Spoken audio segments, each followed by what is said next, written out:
to have the bollocks. Do you really want to go toe-to-toe with me on that? You've like, what are we doing here? Levy isn't going anywhere. It's all down to timing, isn't it?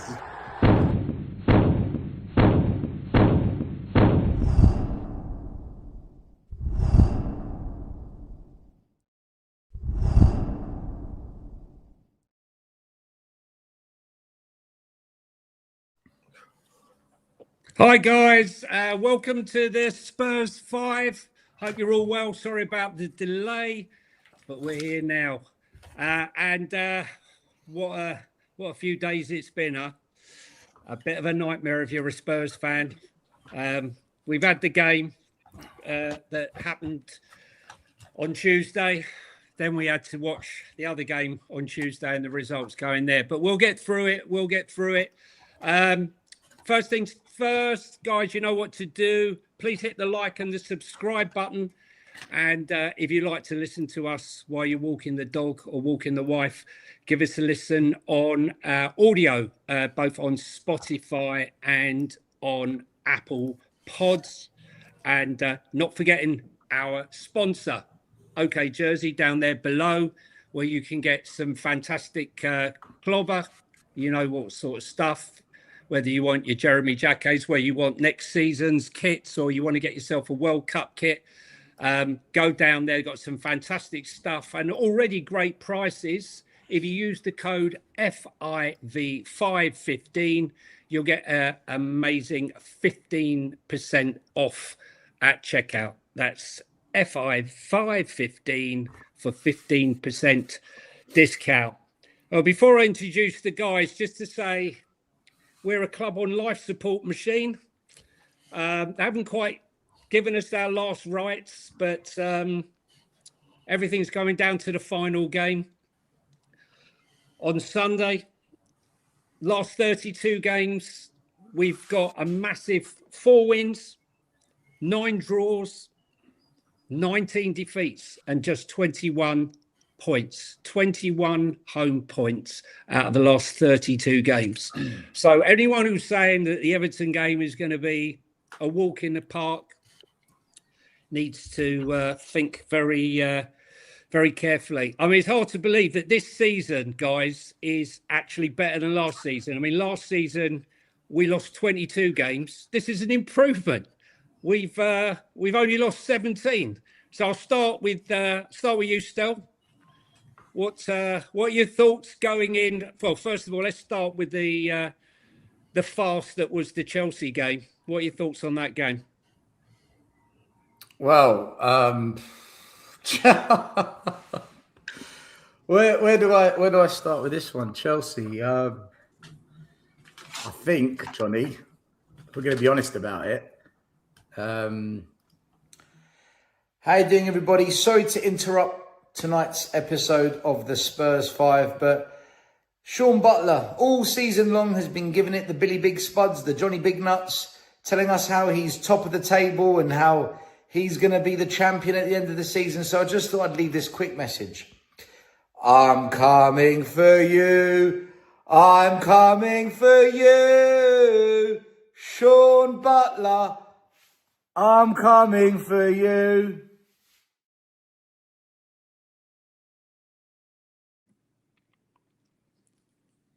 Yeah, Sean.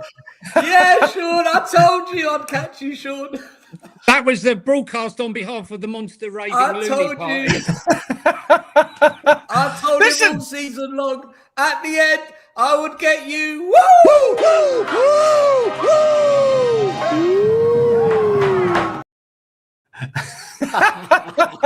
Someone's been prepping. Someone's been prepping big time. You thought I'd listen, forget. big up. It ain't over until the fat lady sings, though, as you know. Yeah, what are we doing here? I'm still top of the table. What are we doing here? I mean, Listen, it's all Johnny. That Chelsea game, when that result came in, I'm like, I've got him. I told him I was going to catch him. So now it's all to play for. It's all to play for the top. Can I just add here, guys? yeah, thanks. No, I'd actually appreciate a little bit of competition. It's been a little bit too long since I've had to look over my shoulder. I appreciate the fact that someone's actually put up a march. You know, congratulations. But all I've got to do is match your prediction, and I'm going to win on every available metric. Overall points won, days at the top, yellow cards conceded. You're clutching. You're You're doing a Man City, Sean. You're doing a Man City, Sean. You're not beating me. You've done a Man City. You are simply next to me right now on goal difference. I was asking how Stell was, but he's gone. I'm great, Johnny. I'm absolutely. I'm happy. I got the pre-winners hat out, ready for my ceremony on Monday, and Sean's going to have to do a guard of honor. Sean's going to do a guard of honor and clap me as I come on. Sure. Can I just say, I think in the scheme of things that apart from being 5, I think Stell must be the only Spurs fan that was running around his living room down in Cyprus when the final whistle went at 2-1. Everyone else, most people were traumatized, crying. I got home and my heart rate said in that last 10 minutes, I was 126. My 126 beats per minute. I had a warning from my watch and my phone telling me that I was I was struggling. Anyway, back to the Chelsea game. Look, I'm not gutted or angry or none of that because I said we weren't going to win, so I expected a loss. All right, you get the score right. It's a bit of luck involved in that, but I knew we weren't going to get anything at Chelsea because we never do. People were saying Chelsea haven't won in 7 and all this. Yeah, Dr. Tottenham. Here we are. It's the story of us this season. Any team that's struggling, when we've rocked up, we've given them what they need. And I knew it wasn't going to change because Stamford Bridge, for whatever reason, Johnny, it's just we're cursed, man. We are absolutely cursed there. But as a performance, I thought we were very, very average. The first 15 minutes, we huffed, we puffed. Tell hit the post. We had one chance. The goalie made a half-ish save, but nothing to really test him. But then once Chelsea got their goal, which was a cracking strike, could Kinski have done better maybe, but it was a cracking strike. We just lost the whole game. The midfield fell apart. Paulinho had a shocker. Up front, we say it every week. Our front three is beyond the disgrace. They're absolutely shit. Tell, Richie, Moani might get assist of the season for the opposition. I've never seen an opposition player give such an assist. That ball into the midfield for Chelsea was sublime. What he was thinking, I don't know. Why he tried to play that pass, I don't know. But there you go. You got Richarlison getting caught offside and headering the ball wide. So he can't even stay onside and he headers it wide. The last kick of the game, Mateus Tell passing the ball into their goalie's hand was... it sums up everything about this team. Terrible. In terms of attack. The attack at Tottenham is the worst we've ever seen. I don't even think we deserved anything out of the game. I thought Chelsea were the better team. But having said that, we 100% deserved the penalty, right? It's going to be a big talking point. I know we're going to go into PGMOL and VAR, and we're going to go into all the corruption and the inconsistencies, but I can't blame this decision for the reason we lost. We lost because we weren't good enough, and our attack is one of the worst attacking lineups we've ever had.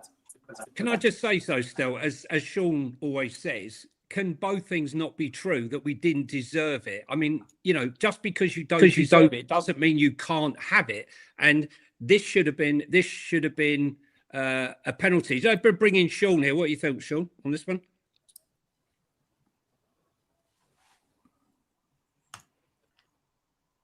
Johnny, I agree. It should have been a penalty. Johnny, I agree with you. It should have been a penalty. I'm not denying it. I went on another channel afterwards and I said, how on earth can you book a player for a foul in the box but not give a penalty for the foul? And then everyone's trying to make out they know the rules and they read the rules of the game. Oh, but when the player's in play, out of play, and don't pretend everyone knows the rules. Let's not all pretend we know the rules, because we don't. If you're going to book a player in the box, the ball's been played. It's now subjective. Was the ball played or not? Look, for me, it was a penalty. To not get the penalty was a joke. And why have Sky got this angle? Johnny, yeah. What I'm not going to do I'll leave it to you guys. I'm not going to focus on the refereeing decision as the key point, because when I'm seeing Richarlison missing headers, when I'm seeing Mateus Tell with his awful passing into the goalie's hand, when I'm seeing Moani being one of the worst signings I've ever seen, assisting Chelsea, for me, that is the problem. But all things can be true, though. Yeah, go on. I'm Johnny, just saying, why can't both things be true? Why can't I don't disagree with anything you've just said, but at the same time, both things can be true. You cannot deserve. I mean, how many games have you ever seen where a team hasn't deserved to win a game? It happens all the time. Just because we played shit and we were shit and we missed all these chances, this decision here, regardless, should have been a penalty and would have given us an opportunity to potentially get us the point that we needed, right? That's the facts.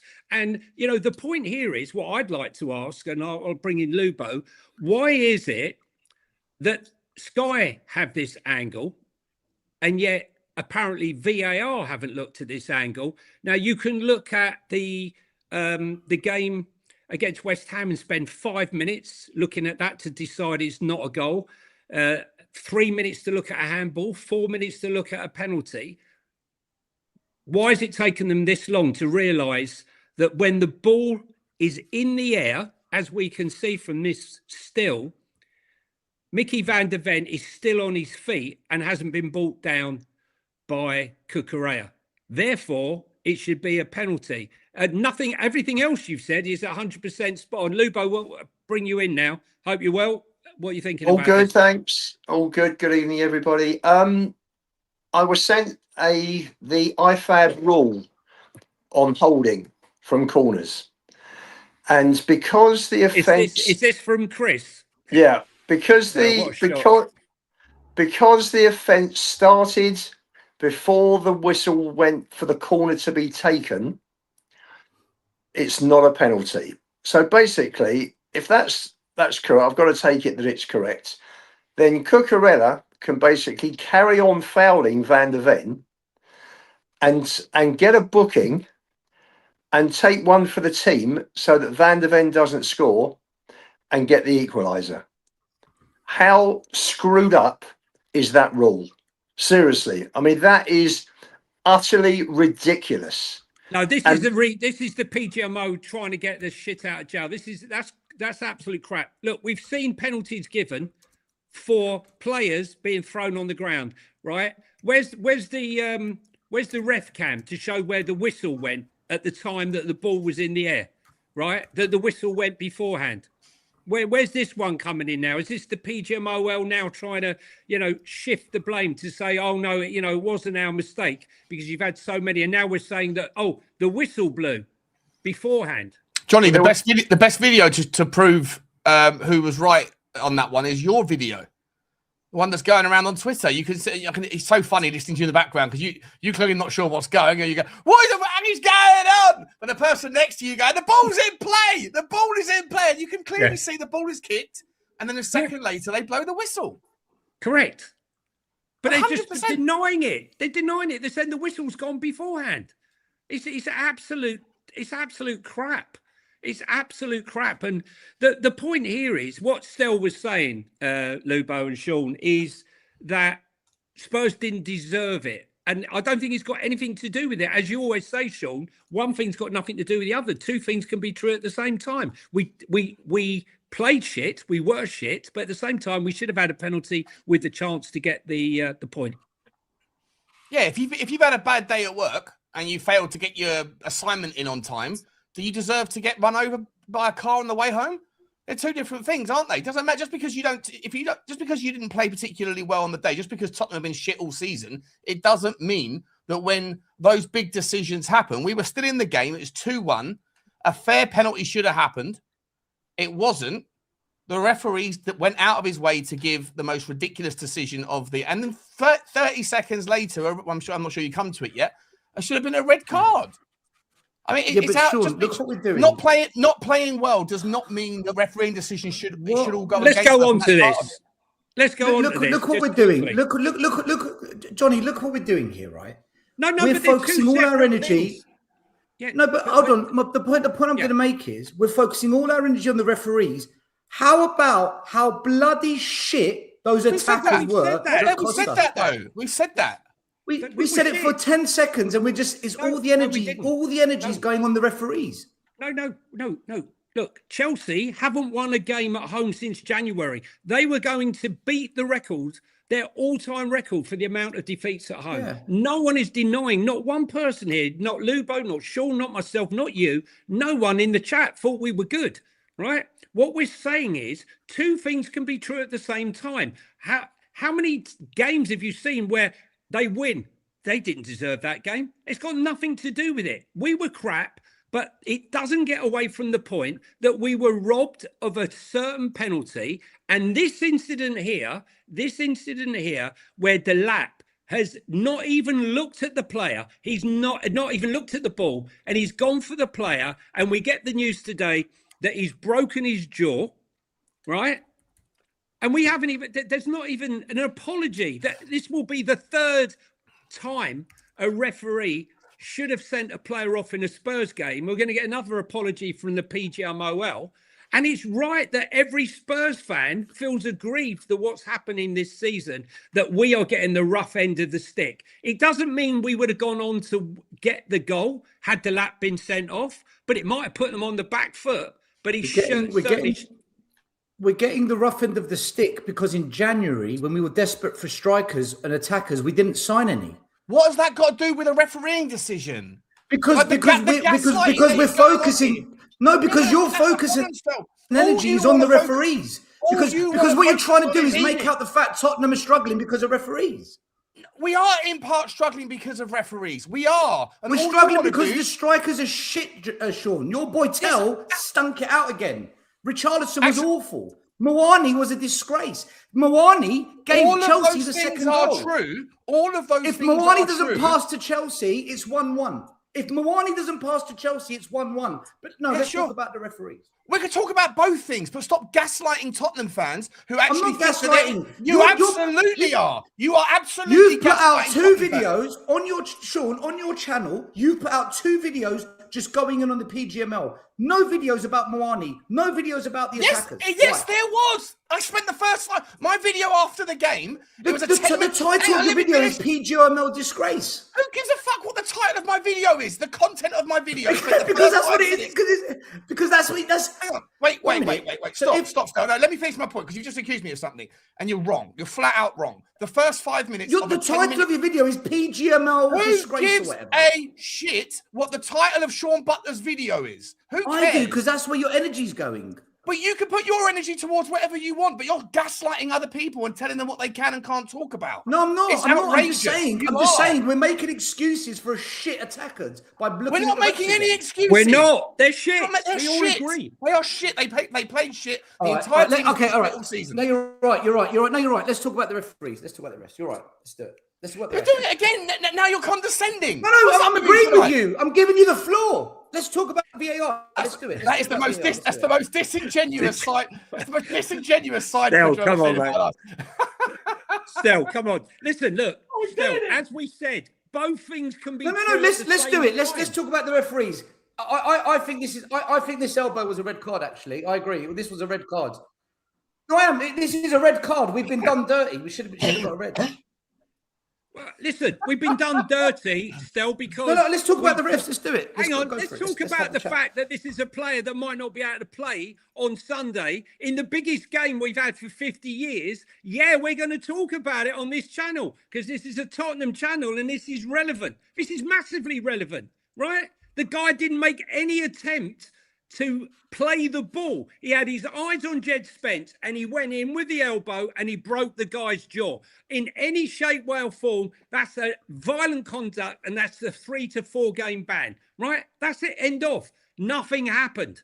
Nothing happened. No apology, no nothing. So yes, we're not saying it could have, it might have affected the game, it might not, but coupled with everything else, it's the straw that broke the camel's back for Spurs fans who have had to endure red cards, yellow cards, penalties not getting given, not a single yellow card all season, nothing going for us all season.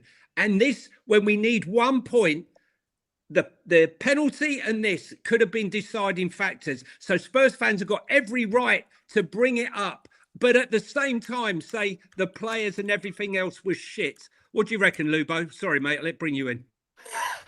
Well, right. Number one, they've got to scrap VAR completely. A referee in real time, things happening in split seconds, can miss something, can make a mistake. There's no excuse for somebody behind a television screen not to see something. Absolutely no excuse whatsoever. For me, you've got to get rid of VAR. I do think we've been hard done by big time by decisions this season. What's good for Spurs is not good for other clubs. You look at Havertz's tackle on Monday, and you compare that to Xavi Simons' tackle on Van Dijk. Same tackle, pretty much. Simons sent off. Havertz gets a yellow. Gabriel sticks his head in Haaland's face, headbutts him. That's okay. Jed Spence gets assaulted. Police would get involved. Delat would be in court if that was done off a football pitch. It's just staggering what VAR are doing. Has it affected our season? A little bit, but I just had a look through. There have been some things on social media about offences that we've been affected by. I mean, we dropped 73 points this season up to now, and those points may be between 5 and 10. So yes, in terms of staying up, if we go down, then any one of those decisions would have made sure we stayed up. As far as the season's concerned, obviously it's been an absolute shit show, and we've been awful. So how do I feel about it? If I had a whole thing with Chris, we were texting each other, and the bottom line is on this penalty that what they're saying. I mean, I saw your video, Johnny, and there were 3 whistles. The first whistle was to stop Tell taking the corner when he went across and spoke to them. Yeah. The second whistle was for Tell to take the corner, and the third whistle was to hold play while he went across and booked Cucurella. No, I think the third whistle was the guy whistling the bird in the third row with the big knockers. Well, it sounded like the ref's whistle. So for me, you've got to be, there's got to be an angle of surely after the ref's gone across and spoken to Cucurella, did he at that point let go of Van de Ven? And at what point did he wrap his arms around him and throw him to the ground? And I think that should have been the relevant point. If you're saying now, if the refs are saying that because Cucurella started it before the first whistle for the corner, that he gets away with not giving away a penalty, then the rules have got to be changed, because that's the most ridiculous rule I've ever heard. And also, there would never be another foul given for a penalty kick from shoving in the box ever again, because if the foul only begins when contact starts, yeah, then every single corner kick has fouls going on throughout it, doesn't it? But guess what? The rules haven't changed since when Bentancur took his medicine at Newcastle. So another example of inconsistency, another example where Tottenham fans that actually care about being on the right side of fairness, of the rub of the green, and not fans who just want to gaslight other people and say, no, I'd rather everyone just think that I'm a Tottenham fan who acknowledges how shit we are, and anything else is secondary in importance. No, I just don't want to give my energy to something that isn't as big of a problem as the strikers, which is the biggest problem. It's all a problem, though. Both can be. Listen, Stell, right? We make it a much bigger problem than what it is, Johnny. We make it a much bigger problem than what it is, because we're deflecting away from the fact the attackers have cost us all season long. We're not deflecting, right? I'm worried, first of all, that Lubo's been to a referees conference today amongst a whole load of referees. He's come with a different angle. But no, joking aside, Stell, the board, recruitment, medical team, managers, quality of players, Yeah. That's the problem. Everything. That's the problem. Everything. Fix that, and we won't have to worry about refereeing decisions. We won't have to worry about it. But you can still talk about. Yeah, it doesn't matter. Even if we're fourth place, even if we're in fourth in the league this season, and we're fighting for a Champions League spot, and all of those decisions continue to go against us, it doesn't matter where you are.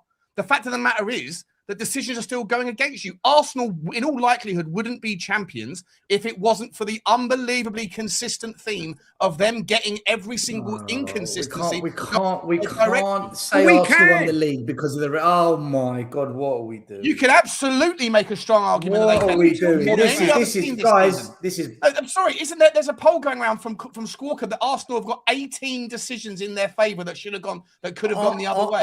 18. The nearest was 7. So this is like when Spurs fans say, "Oh, we haven't had one penalty all season, but yet we're the lowest team at trying to take on players in the box." Maybe that's why, because the attackers are so bad. No, but because it affects the stats. Because people say, "Oh, the PGML, the referees have given us no penalties this year." How's about you try and take on a man in the box then and win one? Right. Well, I personally am not someone that moans about the penalties in the box situation because I don't remember too many clear-cut situations where Tottenham could have got one. The only one I can remember right now is pretty much the Maddison one that's 50-50, and it could easily argue the other way because it's not clear. But to sit there and make out like Arsenal haven't benefited from refereeing decisions, madness. It's like it's a no. That's no. You said no. That's not what I said, Sean. I never said they haven't benefited. You said that's probably why they've won the league. I'm saying that's not why they've won the league. That's not why Arsenal they've won the league by 4 points, right? They've won the league by 4 points, in all likelihood 4 points. If you can't go and look into the 50-50s or the decisions that categorically should have gone against Arsenal and find 4 points, then you're incredibly mean-spirited. It's insane to me. Like, there are memes going around about Arsenal, about them lifting up the VAR trophy. It's not a Tottenham thing. It's not a salty Tottenham fan thing. This is like a communal theme around or how's about a fan base. Sorry, my internet's playing up. Sorry.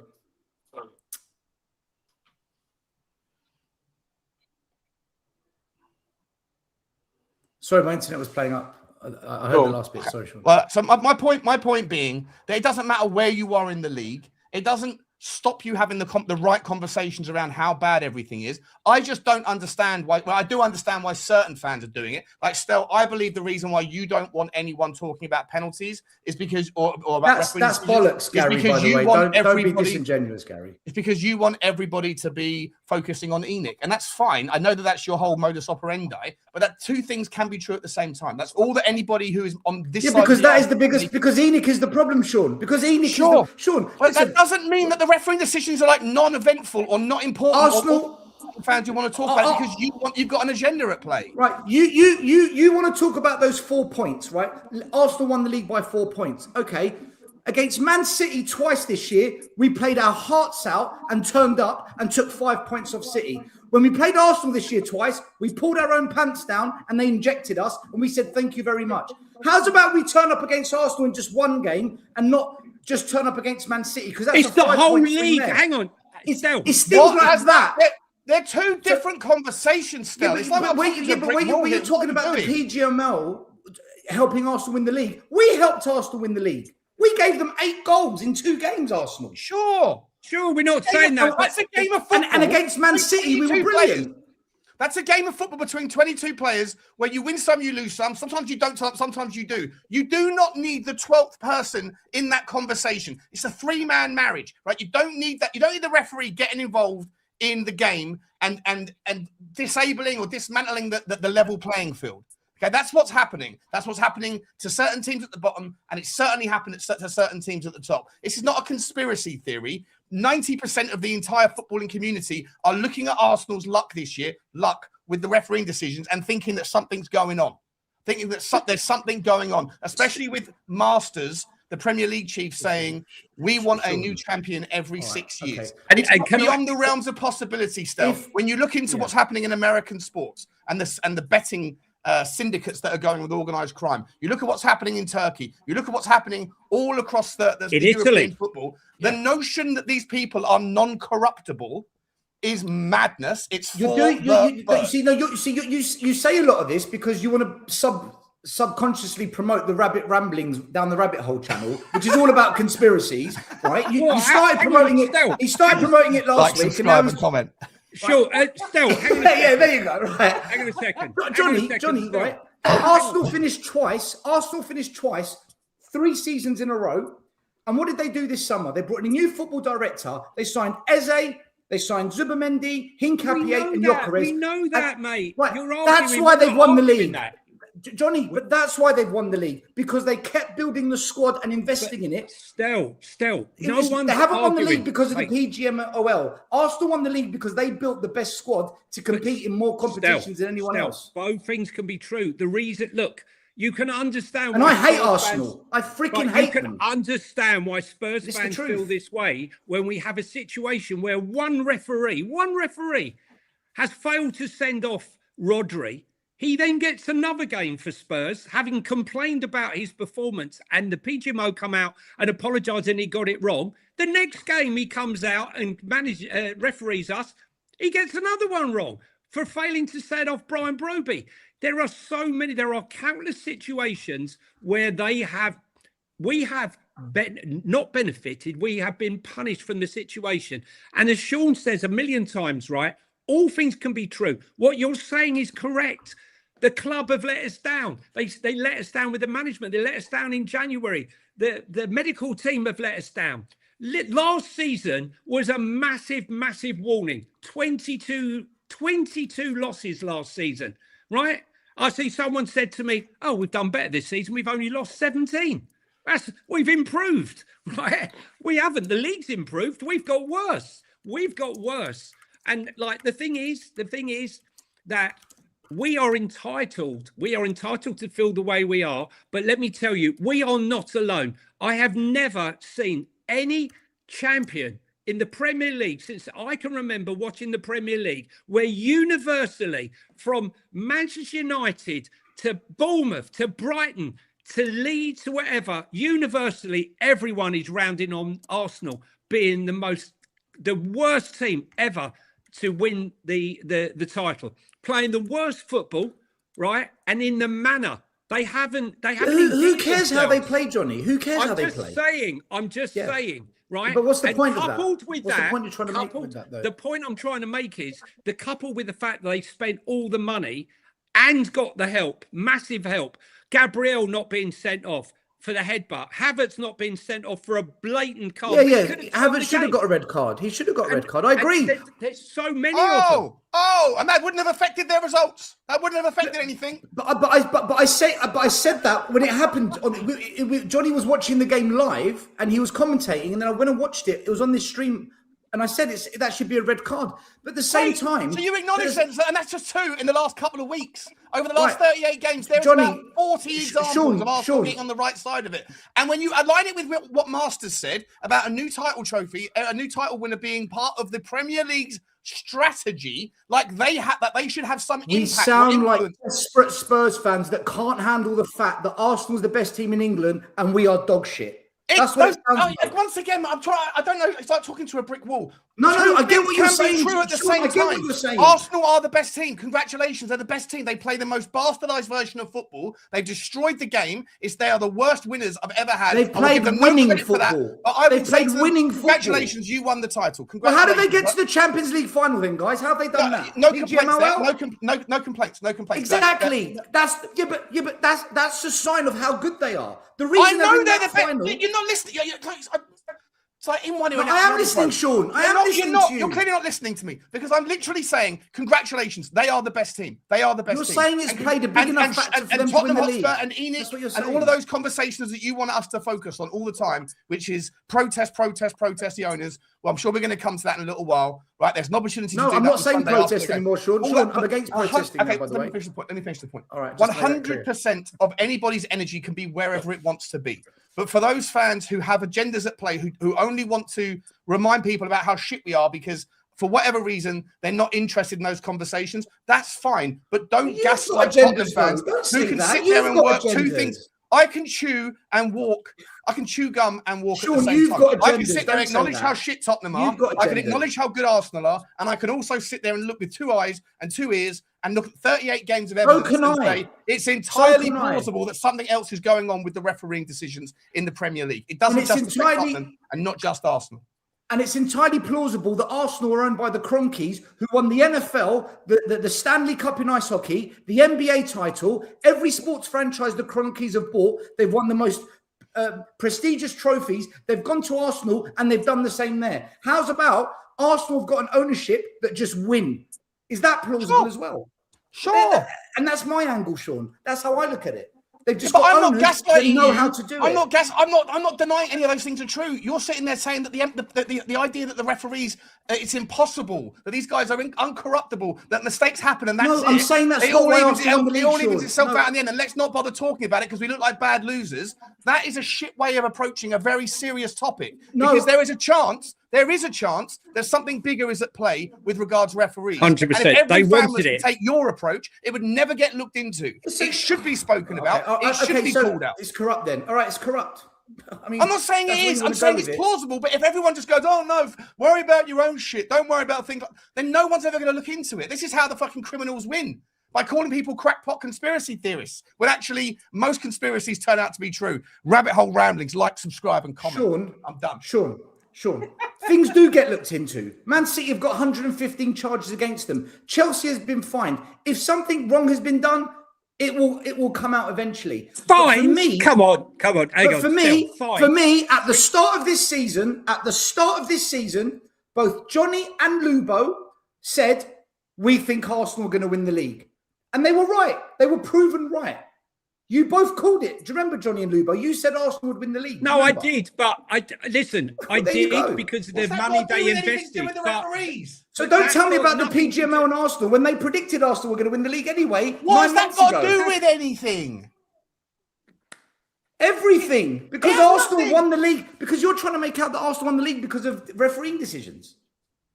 well, I'm yeah, saying they it's massively played in, helped it's them. absolutely influenced. But that's the not what you outcome. said at the start of the season when you predicted Arsenal were going to win the league. You never said Who Arsenal were going to win cares the league what you because said at the referees start are of going the to give it to season? them. It's not exactly a stretch to predict that Arsenal might win the league. Congratulations, Johnny and Lubo. In other news, water is wet. Well done for making a great prediction. It doesn't mean that because they said that 9 months ago. They didn't It guess doesn't that. mean that the They said referees it haven't because they fucking saw shit. Arsenal. They said that because they saw Arsenal had the best squad. That's why they So said what? It doesn't. Because that that's has why they nothing won to the league, do. Sean. And That's that's why why they they won the league.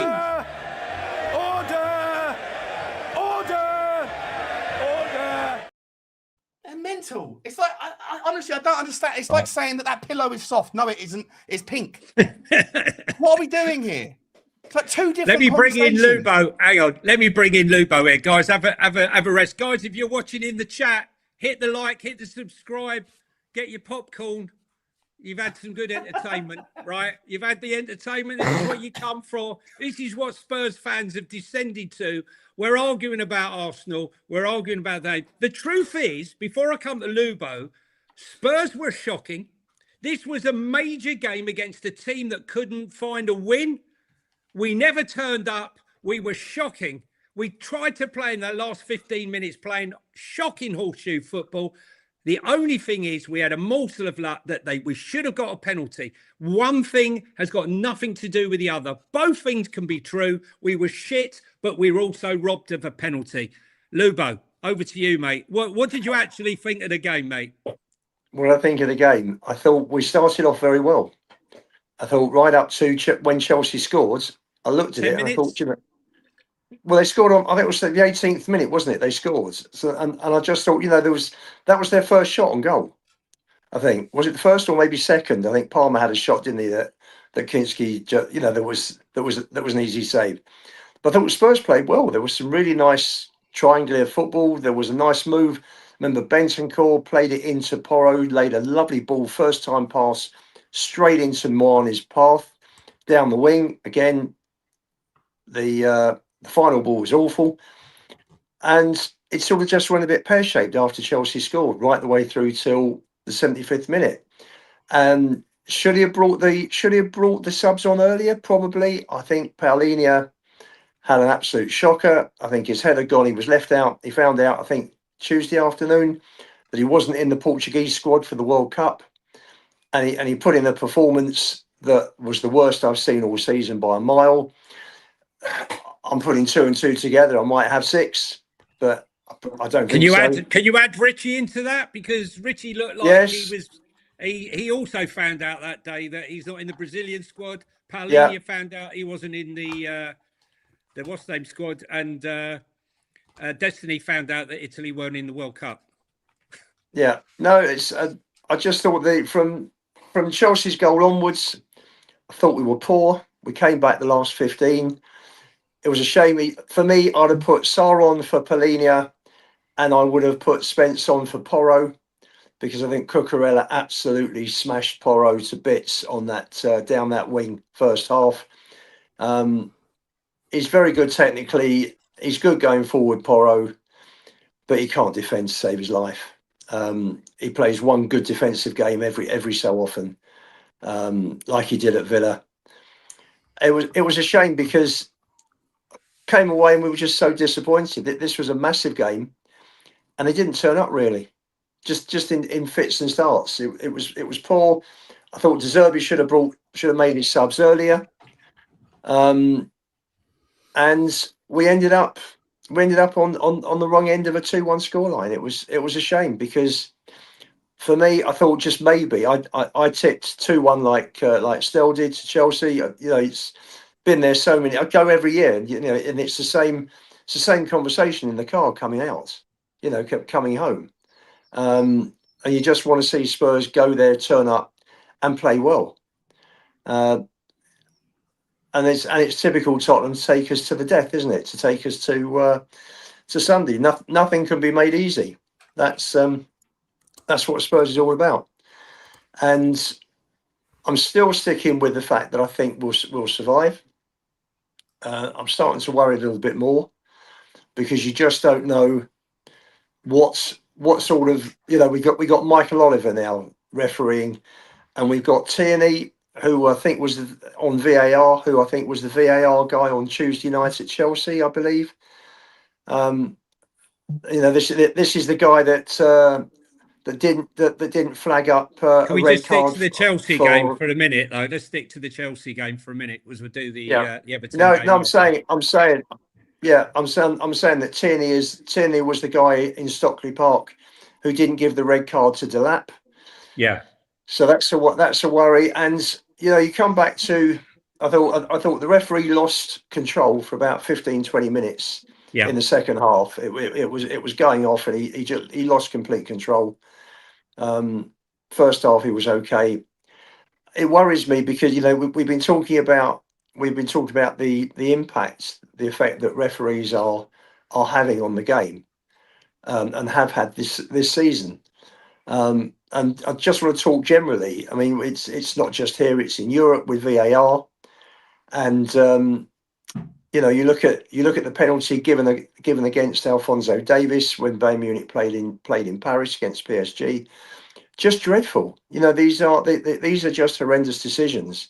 And although I don't go as far, I don't talk about corruption. I think there ought to be a massive investigation in the summer, where the PGMOL have got, and maybe an independent company, have got to go through all the decisions that have gone very badly wrong this season for all the clubs in the Premier League, and do a whole presentation to Hal Webb and his team of Premier League referees, because I think it's just been appalling.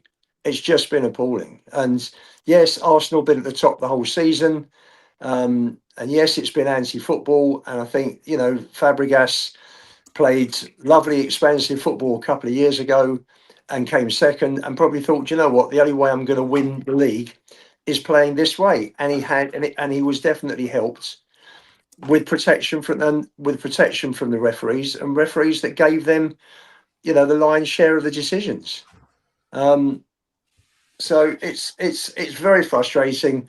The whole thing at Spurs is down, for me. This has been going wrong for 9 years, since Poch wasn't allowed to, wasn't given any money to buy players in that 2017 summer transfer window that went on for 18 months. Every Poch player has been downgraded since then, and we are where we are. Okay. So listen, just going to new subject now, because I think we've done enough on Chelsea now. Thanks for that, Lubo. we have a saying, was it all together always? Is that the says all together always? Coys, yeah? Right. Does that not include our so-called captain who's decided Oh. to fuck off to Argentina to watch his hometown team play River Plate in the final? For me, I don't care now. I've got no interest in him ever coming back to this club. This is the biggest game. We'll get on to the game afterwards, but is this not the club again failing to read the room and forbidding him, bearing in mind he's under contract as captain of this football club, that they should be saying, nah, mate, you ain't going anywhere. I don't care if it's your hometown team. I don't give a shit. You're staying here. You're under contract with Tottenham Hotspur. You are our captain. You ain't going anywhere. Let's start with you, Sean.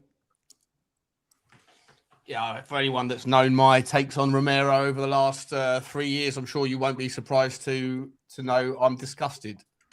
I think the guy is. I think the guy's a disgrace. I think he's no captain. I think he's let us down so many times. I think the only reason he signed a new contract in the first place was to inject a release clause into it. I think that tactic will be probably used by Mickey van der Ven in the summer as well. Even if we stay up, I think you'll see Tottenham fans get puffed into this notion of, oh, look, he is committed. They are loyal. They signed a new contract. Now they signed a new contract to get 1 year additional money. It's an insurance claim because they don't trust the club to be able to release them for the price point that them and their agents deem is good enough so they can get out. And that's why he signed the new contract in the summer. All of the other crap that he's done, calling the club out. I know certain people are going to always think he's right because they feel the way that he does. His conduct is entirely unprofessional.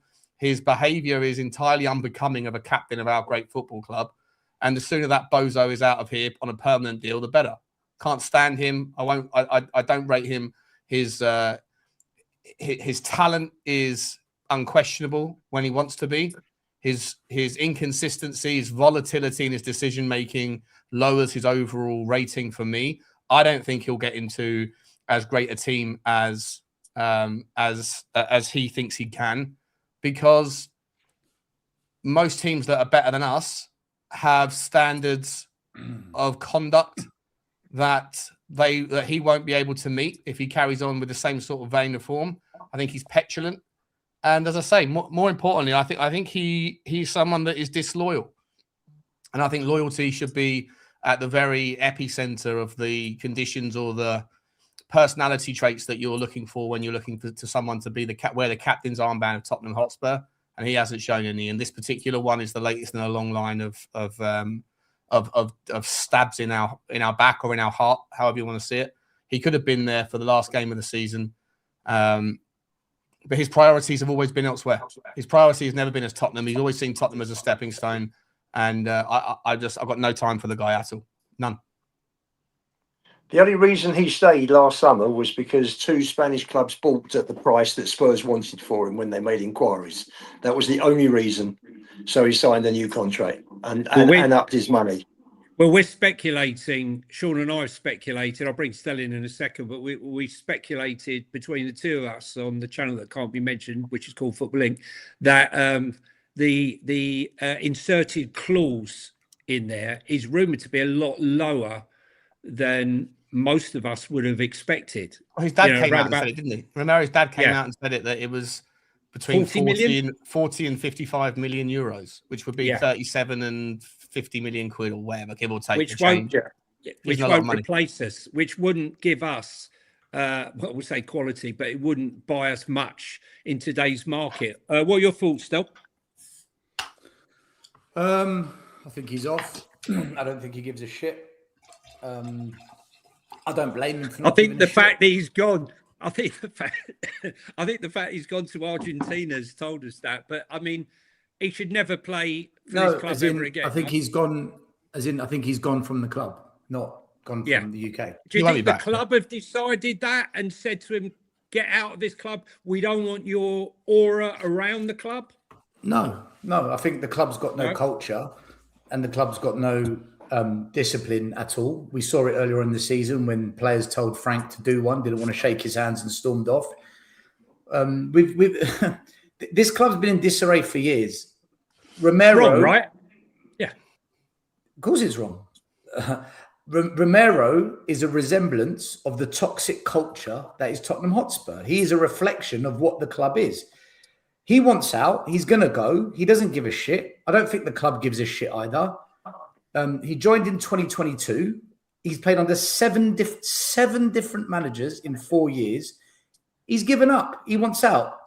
Should he stay and support the team as club captain? Absolutely, you should. You're the club captain. Show your support for the team on the last day of the season in an important game. But he doesn't care because he's out. And the club have allowed him to go because I don't think the club gives a shit either. This. We can have a go at Romero as much as we like, and rightly so. But the bigger issue for me here is the culture allows this. The culture manifests this. Correct. Agreed. I don't want to go back to them. I don't want to go back to them. But it's a great example. Aubameyang, Arteta, out. Get out. But he was allowed to do that. The culture allowed that to happen. At Tottenham, Spence can throw his toys out the pram. Van der Ven can storm off. You got Tell, a 19-year-old, going over to chat to the fans instead. The culture's broken, Johnny. The culture at Tottenham. I 100% agree with you on that. 100%. I think we're all in agreement on that. And, you know, this is what I'm saying. What he's done is disgusting. But I think what is more disgusting is that the club have allowed this to happen, full stop. It sends the totally wrong message. A bit like how, I know it's a different club, but how Marcus Rashford was allowed to go in the middle of a season when Man United were having trouble to go to a basketball game and dress head to toe in a Pandas outfit and Louis Vuitton coming out dressed like he was some rapper. You know, like, where are you? You're meant to be with your teammates. That's always annoyed you. Every single time I've ever heard you mention Marcus Rashford, you've always brought up that specific, the Louis Vuitton outfit. I think it's the outfit that annoys you the most, right? Crimes against fashion. Well, the outfit, it was crimes against that. But I just think that, you know, this is the biggest, the most important game, you know, in 50 years for Spurs. And you are the captain. And the club should have been saying no. The only reason that I'm thinking in the back of my head why he's been allowed to go is because of the rumours, the many rumours of his toxicity around the club, that maybe De Zerbi has said, you know what, get him gone, and you can sell him at the end of the season if I'm here. And they've already decided that, because there was rumours that when interviewed, De Zerbi said that they would discuss his future at the end of the season. Didn't De Zerbi praise him, Johnny, though? I'm sure in the interview he praised it. This was before he got injured. Romero's future was decided last summer. I reckon. I'll sign a new contract. You pay me my 200 grand a week. You make me club captain. Then all the fans who fell for it, hook, line, and sinker, comes after Sean Butler. Oh, you said he was out. You said he hates us. You said he's this. You said he's not committed. Wait and see. Wait and see what happens. And it was all to inject the release clause, so that. Because at the time, Daniel Levy was still the chairman, and Daniel Levy, his previous behaviour with regards to Harry Kane of essentially holding him hostage, Romero probably thought, I don't want that to happen to me. And unfortunately, I wanted to go this summer to Atletico Madrid. Atletico Madrid said I wasn't worth 50 million quid or whatever it was that Daniel Levy and Tottenham were asking for. 65. 65, whatever it was. Cheers, Lubo. And so, I'm not letting that happen again. And so his agent said, okay, take one on the chin, right? Sacrifice 1 year of your career at Tottenham as an insurance policy. It's not that bad because you're going to get paid 200 grand a week and you'll be the captain of the Europa League champions for a season. And then next summer we'll get you out, but before you're 28 years old, and you get 2 more big contracts in your life, somewhere in Spain or wherever else he wants to go. Good luck to him. Don't let the door hit you on the way out. I think exactly the same thing will happen with Mickey van der Ven in the summer. Either Mickey van der Ven will get his move for 70 million quid, but if Tottenham Hotspur turn around and say, sorry, Mickey, you're not leaving for less than 85 million or whatever the number is, and Barcelona or whoever it is that fancies coming in and getting him, but they don't want to pay it, Tottenham won't be obliged to sell, and Mickey van der Ven will turn around and go, well, for fuck's sake, I can't let that happen again. All right, I'll sign a new contract. I'll go from 60 grand a week or whatever I'm on to 200 grand a week. I'll do 1 more season. I'll be the captain of the football club or whatever else. And then next summer 27, 28, or sorry, summer 26, 27, he'll be he'll be gone. Unless, like I say, he might go this season, but if he doesn't, he'll be gone by next summer, 100%. I can believe it. Can we just Johnny? do the super chats, guys? 1 second. Let me just do the Johnny? super chats. Hang on. Yeah, Yeah. Sorry. Just the supers. Yeah, Hey, yeah, yeah. user. Thanks very much for your super chat. Much appreciated. Can't do any of this, guys, without your support. So we all appreciate it. You have to remember the reason why we weren't fighting relegation last season, because the teams below us were worse. Now we have come unstuck. Enoch don't care.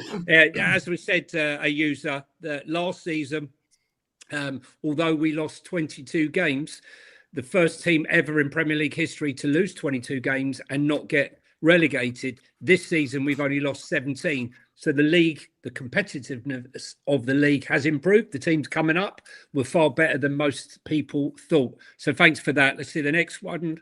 Oopsie daisy. Here we go. Sorry. Sam Porter, controversial. Do you go 3 at the back? No. Not for me. No. Stop playing 3 up top. Yeah. I mean, Stop playing I'll 3 tell up you top. about what I think about that. We'll come on to the game after. I'm sure we'll get everyone's thoughts on that one. Next one, Steve Jam. Thanks for your generous super chat, super sticker. Choo choo to you, Steve Jam. Thanks very much. There you go, Johnny. And Phil I Coy. knew you wouldn't know where to find it, so I thought I'd do it for you. No, I've got 2-3 boxes home. I appreciate that, Sean. Phil Coy's big supporter of the chat. Choo choo to you, mate. No doubt we will see you at the game. Everton. So listen, Actually, I was playing. There's only one choo choo per show. So the first super sticker gets the choo choo. After that, we just get choo choo for you. That's the rule. Then the rules. I just wanted to get involved. No, but that is the train leaving White Hart Station after the game. They probably cancelled the trains for the day. That's normally what they do, on a big game like this. So look, let's go on to this game, right? It is the biggest game in 50 years. I've lost count, and I've fed up how many times I've said this every single week. I've gone before the game. This is the biggest game of the season. We've said it over and over again. But this is Spurs with the second worst home record in the Premier League against Everton, who have got the 6th best away record in the Premier League. Some say they've got nothing to play for. But let's be honest, right? David Moyes is West Ham, right? You can say he got the sack. Personally, I'm not listening to any of that, right? He's had 2 spells there. He's the greatest manager in their history in the last 40, 50 years. Okay? He's, all those that complained about him now wish he was back at the club. And quite honestly, this is a moment for him to write his name in the history books. And I'm sure Karen Brady and all the others at the club, all the directors, will be in contact with him, asking him to do the business, right, against us. And then we got Leeds. Are Leeds going to roll over like Bonnie Blue and get pumped? Or are they going to be there and they're going to do the business? Personally, how can I believe? It's only a point. How can I believe and have the faith that this club is possible for this club to somehow turn up and deliver when we've won 2 games this season in our entirety? We've only got 9 draws in the last 32. I think it's a tough order. And anyone thinking that we're going to go down there and it's not going to be a problem, it is a problem, because these players can't handle pressure. That Chelsea game was their chance to turn up at the stadium and give their all and treat that game like it's the last game. Chelsea had 3 days rest for that game. We had 8-9 days to prepare. When you look at that game and how they turned up and how they played, it looked like the complete reverse. So how are we going to attack it? Do you have faith in it that somehow or other we can do something? I'll start with you, Lubo. Go on. Cool. Tough one, this, isn't it? I mean, I've said all along, I think we're going to survive. I'm sticking with that now because I'm not going to flip-flop at the last hurdle. But I think it's going to be squeaky bum time right the way through those 90 minutes. And if West Ham score early, it's you just hope it doesn't affect the crowd, because the crowd will be up for it. The crowd have got to be up for it. I thought the away crowds Tuesday night were superb, and the away crowd have got to get that moving, and the home crowd have got to get behind the team big time, because it could go either way. 1 minute you could be down, next minute you could be back up. I think we'll do it. Everton aren't in a good vein of form. They've drawn 3 and lost 3 of the last 6. And Leeds are here. Have got 7 players injured. So, I think we've got to get a points, and we'll stay up by. Does it matter, Lubo? Sorry to interject. Does it really matter how bad a team are when they come to White Hart Lane? Or when they play Tottenham. Game. Yeah. Or when they play Tottenham, right? Yeah. Do you know what? Do you know what we the whole thing about how few games we are winning at home is a major talking point, and quite rightly so. But on Sunday, just get the draw. For me, get the draw, stay up, and then let De Zerbi do his job in the summer. Get rid of Vinay and Lang, and let's start behaving like a proper football team, and give this manager a chance to build a proper squad. But do you really believe that? I mean, listen, in your heart of hearts, right? Do you really believe? Now, I mean, listen, I try to be positive. You go like me, home and away. I go into every game in the belief there's a reason why I'm bottom of the table, because every time I keep predicting Spurs to win. And I think I've reached the point now at the final game that I just think to myself, I have serious doubts now. I really do. Whereas before I keep thinking positive, but every time this team defeats me, it really does. And I just think that there are players there. Look, he has elevated this team. I think all of us can agree in this chat. Without Roberto De Zerbi, this wouldn't even be a talking point. We'd already been relegated. But can they really raise their game for the last hurrah? Still.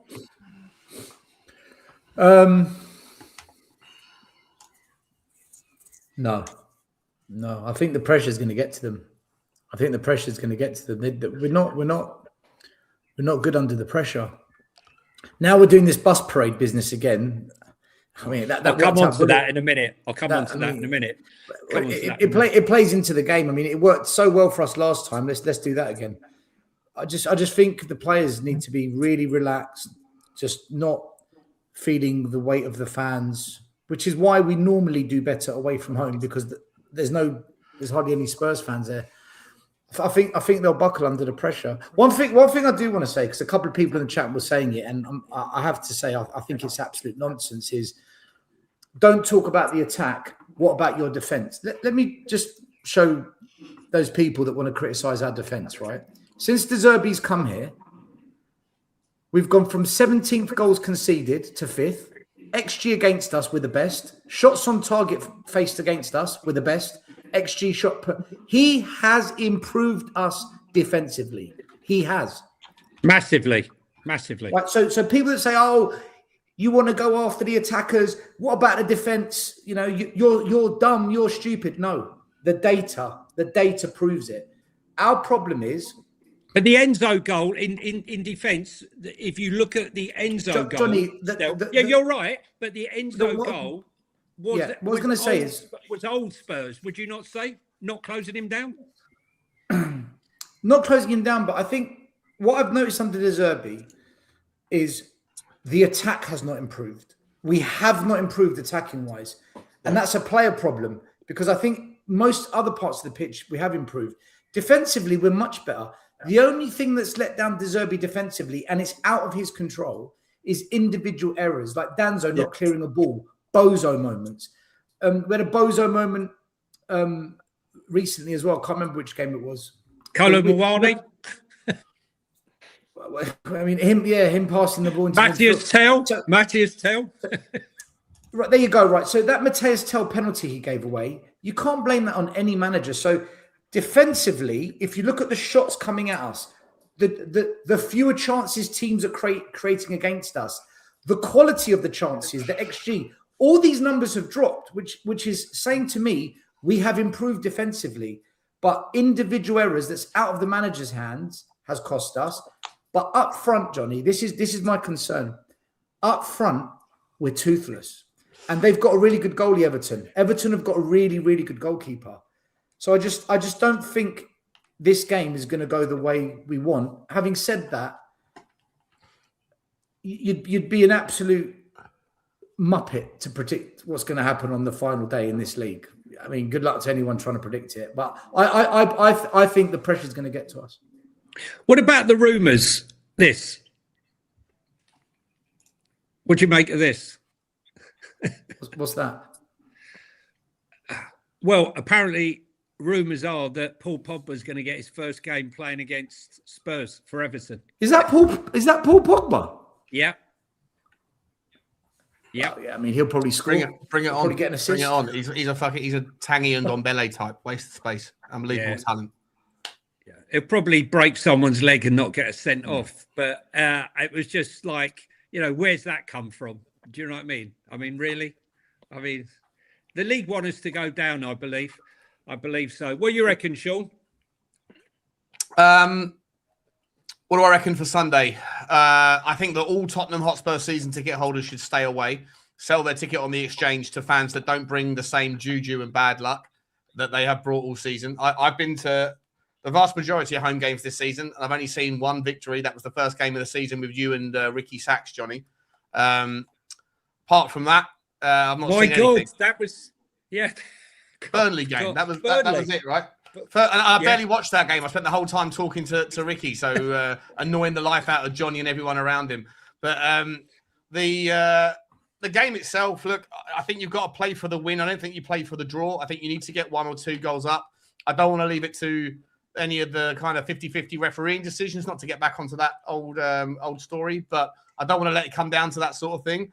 I think that Tottenham need to sharpen up when it comes to their concentration defensively around the end of the first half, in the injury time of the first half and the second half. What I'm terrified and petrified of, and I think that Lubo touched on it a little bit, is that I think that throughout the game there'll be scenarios where if it stays like this, Tottenham are down. If it stays like this, Tottenham are up. I think those things will happen. And I'm really concerned that I think as we go into the 90th minute and then into injury time, I think we will be in a situation where a goal from either team at either game will be able to reshape the balance, whereby I don't know what situation it will be in as we get to that stage. It might be that Tottenham are currently up, but a goal from Everton or a goal from West Ham in injury time changes it, or vice versa. It could be one of those kind of Manchester City title-winning moment, the Aguero moment, where deep into injury time, there's a goal that keeps us up or keeps them up, or sends us down or sends them down from one of the players in one of the 4 teams.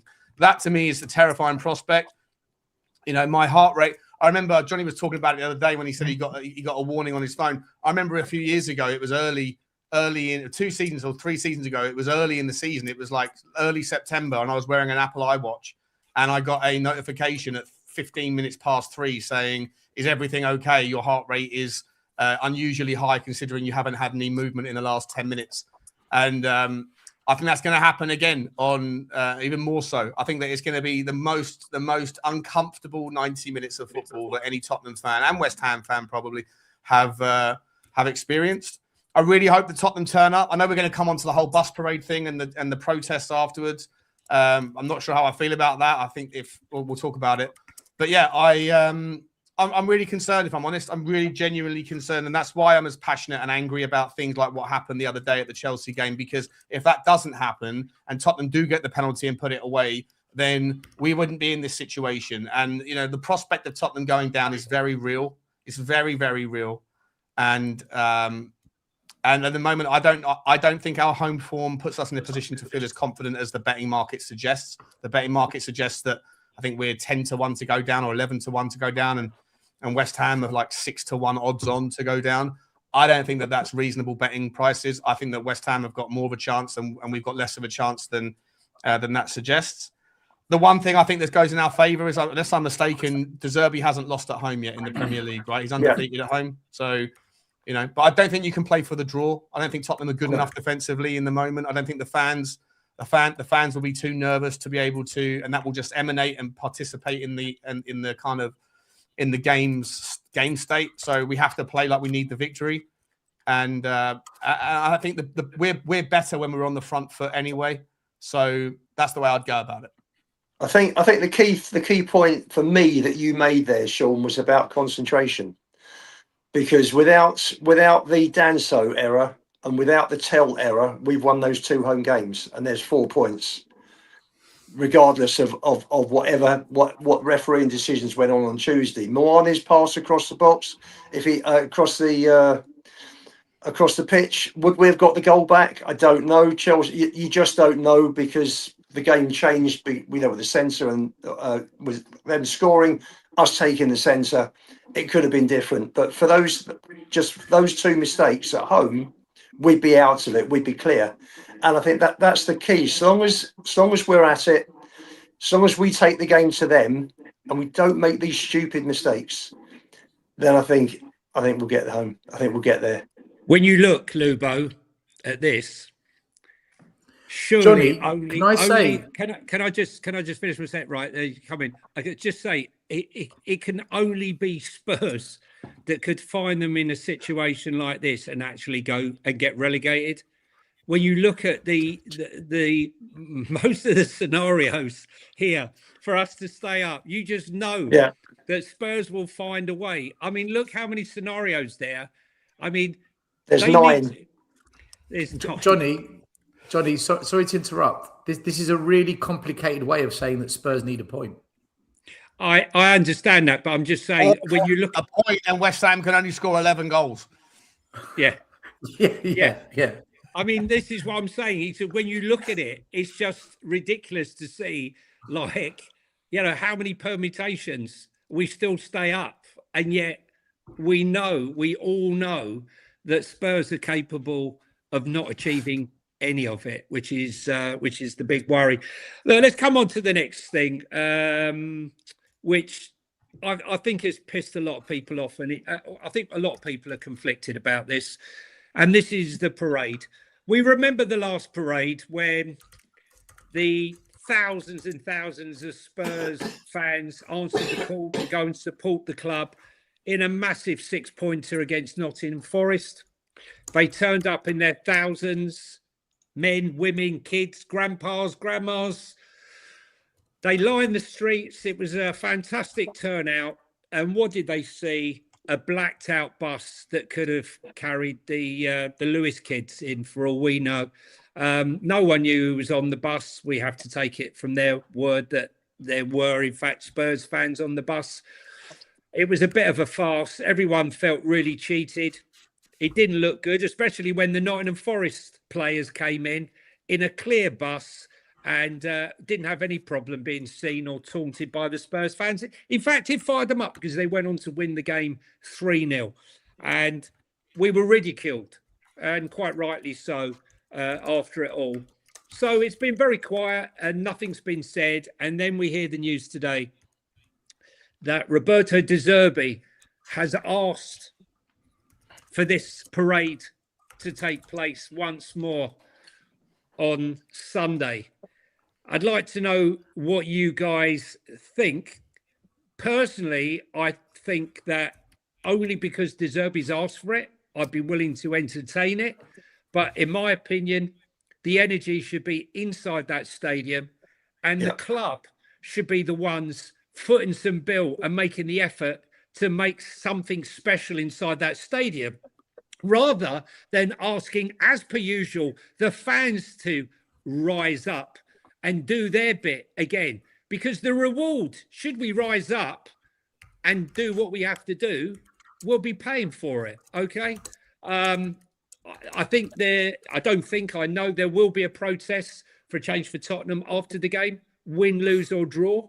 Rightly so, in my opinion, because this can never happen again. If it has happened, it should never have happened. And if we survive, this should never happen again, and that we have to make our feelings felt. So, guys, if we start with what you think about the parade, and what you think about the protest afterwards. So I'll start with Shaw. Go on, Shaw. I think the parade thing, I think I wouldn't have done it. I wouldn't have done it personally. I think it didn't work the first time. It was sort of ridiculed a little bit after the fact because we lost 3-0. I don't believe that it should have added, like, the idea of adding more pressure or whatever. I think that's just, it's silly. Like, to be honest, it should have been something that was like, should be taken in the right energy in which it was offered, which is we just want to support you. And I think that the fans, enjoyed their kind of couple of hours outside in the sun. I enjoyed it. I was there catching up with all the people that I know from the community. So I don't see the downside. I didn't see the downside of doing it. However, it didn't work, and so there was obviously a lack of value that was that transferred over to the pitch. And if for whatever reason the players are that fragile in that those things can be attributed as adding additional pressures, then it's not something that I think that should be tried again at such a crucial time. If that's the case, I can't imagine why. Like I say, it should have been seen or received in that light. But if it was, then we shouldn't be doing it again. But the fact that De Zerbi's asked for it, allegedly, according to, I saw a Song Spurs sheet, I think it is, that put that out, and that he's requested it, and that the players request it, and that that they want to show that actually our support does mean more than we think. Then cool. Then fine. If they want it, then we'll give it to them, and we'll put on a good show again, like we did last time. We'll be there 3 hours before. I'll be there from probably 12 o'clock on Sunday, drinking in the street. And I'm always for that. If there's drinking in the street going on, if there's a party going on, Butler will be there. As far as the protests afterwards go, Johnny, I think that it is. I think it needs to happen at some point. I think it's the right time to do it in the stadium. I'd be surprised if Tottenham go down, then obviously it'd be a very muted and disgruntled walk of honor, whatever they call it, lap of dishonor in that scenario. And I think lots of people be a lap of honor. There won't be. Whatever, they'll do something. Well, they usually walk around and say goodbye for the season. If we go down, maybe they'll scrap that, and again that will be disrespectful, I think, to everybody that has turned up. I doubt many people. Yeah, I doubt there'll be like 60,000 people will stay behind. Yeah, I doubt 60,000 people will stay behind to wait for it anyway. If we stay up, then again, I think there'll be a party atmosphere. I would imagine that change for Tottenham won't probably be. There won't be too much of that going on. So again, I think it's right to do it because I think it offers the people that feel as strongly as they do, and and others do, the opportunity to know where to go to do that. And in the stadium is probably the right place.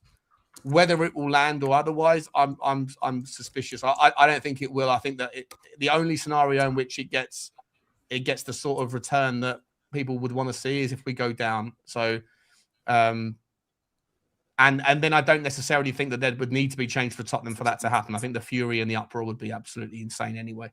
But either way, I think that they have to do it. So, yeah, I support it. Lubo? Ironic, isn't it, that for me, parades won't be there. Ironic's not coming. No. Ironic, we talk about this a year to the day after Bilbao, when there was a proper parade on the Friday. That was a parade. You don't parade to lift your team in relegation problems. You do it in the grounds. You get everybody in the ground half an hour early, like they do at clubs up north, and the crowd and the ground should be singing. There should be I'm not saying a carnival atmosphere, but there should be an atmosphere with the fans. Probably good words, and let the players hear what's going on outside while they're in the dressing room getting ready. Let them want to get out there and get in front of these fans. Sorry, not for me. It wasn't for me last time, and it's not for me this time. Parades are for trophies. This is not a time for parade. This is a time for everybody in the grounds to get behind the team. So it's a definite no from you, yeah? Definite no from me. No.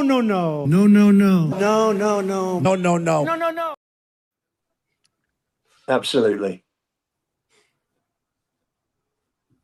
Still? I don't think De Zerbi's asked for this. I think the club have suggested that De Zerbi's asked for Is it. Derby going to come out and say, "He's the club. He's the club. I never say nothing." Yeah. The last thing on his mind is a bus parade. The only thing on his mind is to prepare a team for a game of football to get minimum 1 point, right? I don't think he gives a shit about parades, shit about anything else. It's just training and the match. That's it. So I don't actually believe De Zerbi's asked for this. I just find that all too poetic and coincidental. I don't know if the players are going to be on the bus this time. Let's see. Maybe we'll get some evidence that they're on the bus. Look, I don't think it's a good idea. I think it does create unnecessary pressure. The fans love it. The ones that turn up, they're all up for it because it's a party. But when we're in a week where our arch rivals are going to take over the streets of North London, cover it in red to celebrate being crowned champions of England, and we're having a street bus parade for a relegation fight, it's just humiliation for me. It's just this is why we're a small club. This is what's happened to us. I don't want it. With regards to the protests, I couldn't give a shit. It's not going to change anything because it's all too late now. We've left it way too late. And whether we protest or not, If Enoch are going to change, they've already made up their mind to change. If they're not going to change, if they're not going to change, if they're not going to change, they're not going to change. If they're going to change, they're going to change. The protest should have been happening all season long. I was against them stopping. And if we win, there won't be no protest. Fans will be celebrating. It's going to be, I've heard there might be a little heat wave. So people are going to be in the terraces outside drinking beer. We're staying up. We're staying up. Tottenham's going nowhere. La la.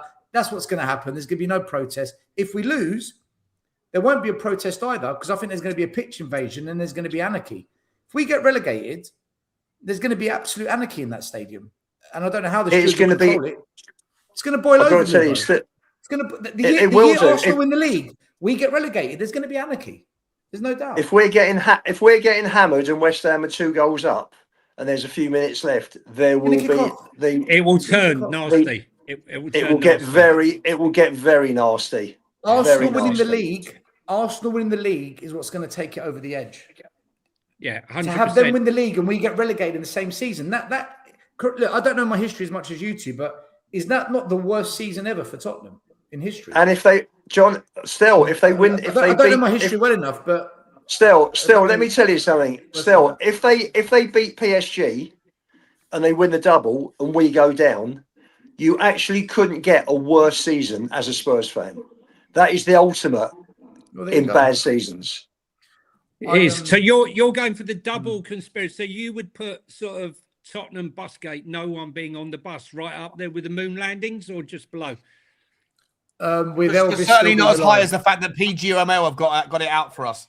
Yeah, that's a conspiracy that still won't go to. But players on the bus, that's definitely something that's controversial. I'm clearly doing it for entertainment purposes and to rattle and trigger just a nonsense conversation. Whereas you two do it because you actually believe your nonsense conspiracy. I'm doing it and I own it. I'm doing it for entertainment purposes. The bus parade. Are there people on the bus or not? But I want to say there was no evidence. There was no evidence they're on the bus, though. I'm just putting that out. No, listen, I'm expecting you now to be pulling off the hat and singing, "That's entertainment." Yeah. Listen, look, the thing is,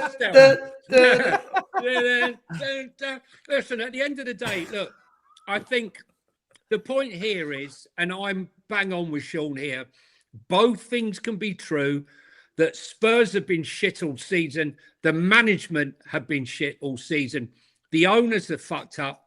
The medical team have fucked up. Recruitment, Johan Lang's fucked up. Vinay's fucked up.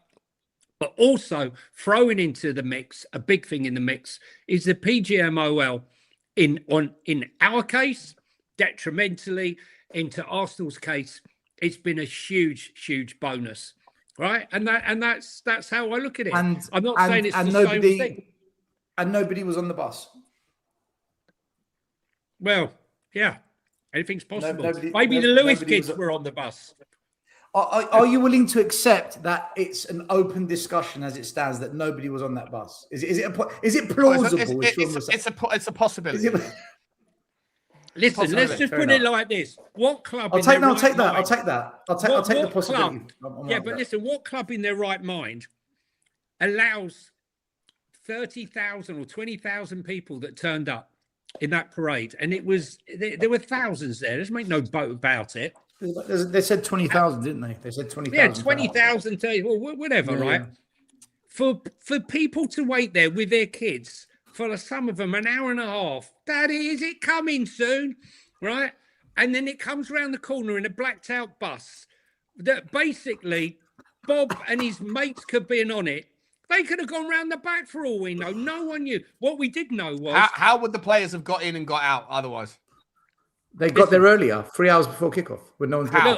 there. all I know is By car? All I know is, look, I think they were on the bus, but what I'm saying is, if why make it an anybody issue? saw, if there would have been a video, someone somewhere would have shown that video of because the players aren't smart enough to be able to do it in a way. Imagine Richarlison, he's like, oh shit, I forgot I'm supposed to be incognito as he's driving down in his R6 with his hand out the window. What if they all Down the fucking high road at 11 a.m. What if they all met up and got on a decoy bus? Why did they do that though? But what I don't get is to get into the stadium early. But what I don't get is Nottingham Forest, mate. Nottingham Forest, they come in look, they were happy to come in an open top bus for the parade so we could see them. I'm not asking them for an open top bus because it's not an open top bus parade. But at least come in a bloody coach where you can see a player. I mean, seriously, there shouldn't have been a blacked out bus. I made my thoughts clear to the powers that be that it was an own goal, and you've made it a contentious issue and set the conspiracy going, even if it was absolutely true and they were on the bus. But anyway, Johnny, the coach, Yeah. Johnny, we stand outside away grounds when we get there early and we see the team coach come correct. up. It's blacked out. They're all blacked out windows. Yeah, so hire another fucking coach. Do you know what was Johnny weird? doesn't just wait outside for the coach. He stands in line, elbowing other 10-year-olds out the way to get his chance for a picture. Richie! Do you know what was weird though? Because I was watching it on Sky Sports. The Nottingham Forest bus pulled up and it showed the players coming off the bus with their headphones, their man bags and all that, walking into the stadium. It never showed the Spurs players once coming off the bus. I just thought that was just a bit odd. Why would you not show the Spurs players coming off the bus? Look, I think if they Johnny, we didn't turn up that day, did we? We lost 3-0. Well, They that's what were I'm saying. still on the bus. I'm doing this for entertainment purposes only. I think Stell genuinely thinks that they weren't on the bus. He does. Well, you said it was a possibility 5 minutes ago. I thought it's entirely plausible. It's entirely possible that no one was on the bus. Okay, so what's your point then? Because it was blacked out. My point is, you said I'm only saying this for entertainment purposes only, but under further scrutiny, because you haven't let it drop. You're bringing up more and more in lines of inquiry. I think that this is not for entertainment purposes only. I think you genuinely think that there was bus gate. No. You see, it is for entertainment purposes because I don't give a shit. I couldn't care less if they're on the bus or not. Whereas you really care about the referee decisions. I don't give a shit about the bus. If they're on it or not, it's fine. I think you cared about the bus at the time. I cared more about the fact we got battered 3-0 and all the fans that said together forever to the end walked out the stadium at 2-0. I cared more about that. Yeah. Now that's a conspiracy we should talk about. Are we really together forever? Or is it a load of PR nonsense? Of course Mate, it is. It was nonsense. I will come. I have invited myself onto that stream if there's a space. Set it up. I'm there. Let's have that chat. Yeah, look, this is it. See, Ramblings, like, subscribe, and comment. Busgate. Hashtag Busgate. I mean, it's like Johnny, you haven't told us what you think about this game, by the way. What do you think is going to happen? look, for me, I truly believe. I believed every single game that we could do it and we'll get there somehow or other by hook or by crook. And I thought when I saw that lineup against Chelsea, no Yao Pedro, no Levi Colwell, right? Superb defender. No Reece James, who's their captain and who's an absolute monster on that right-hand side. And I'm thinking to myself, manna from heaven.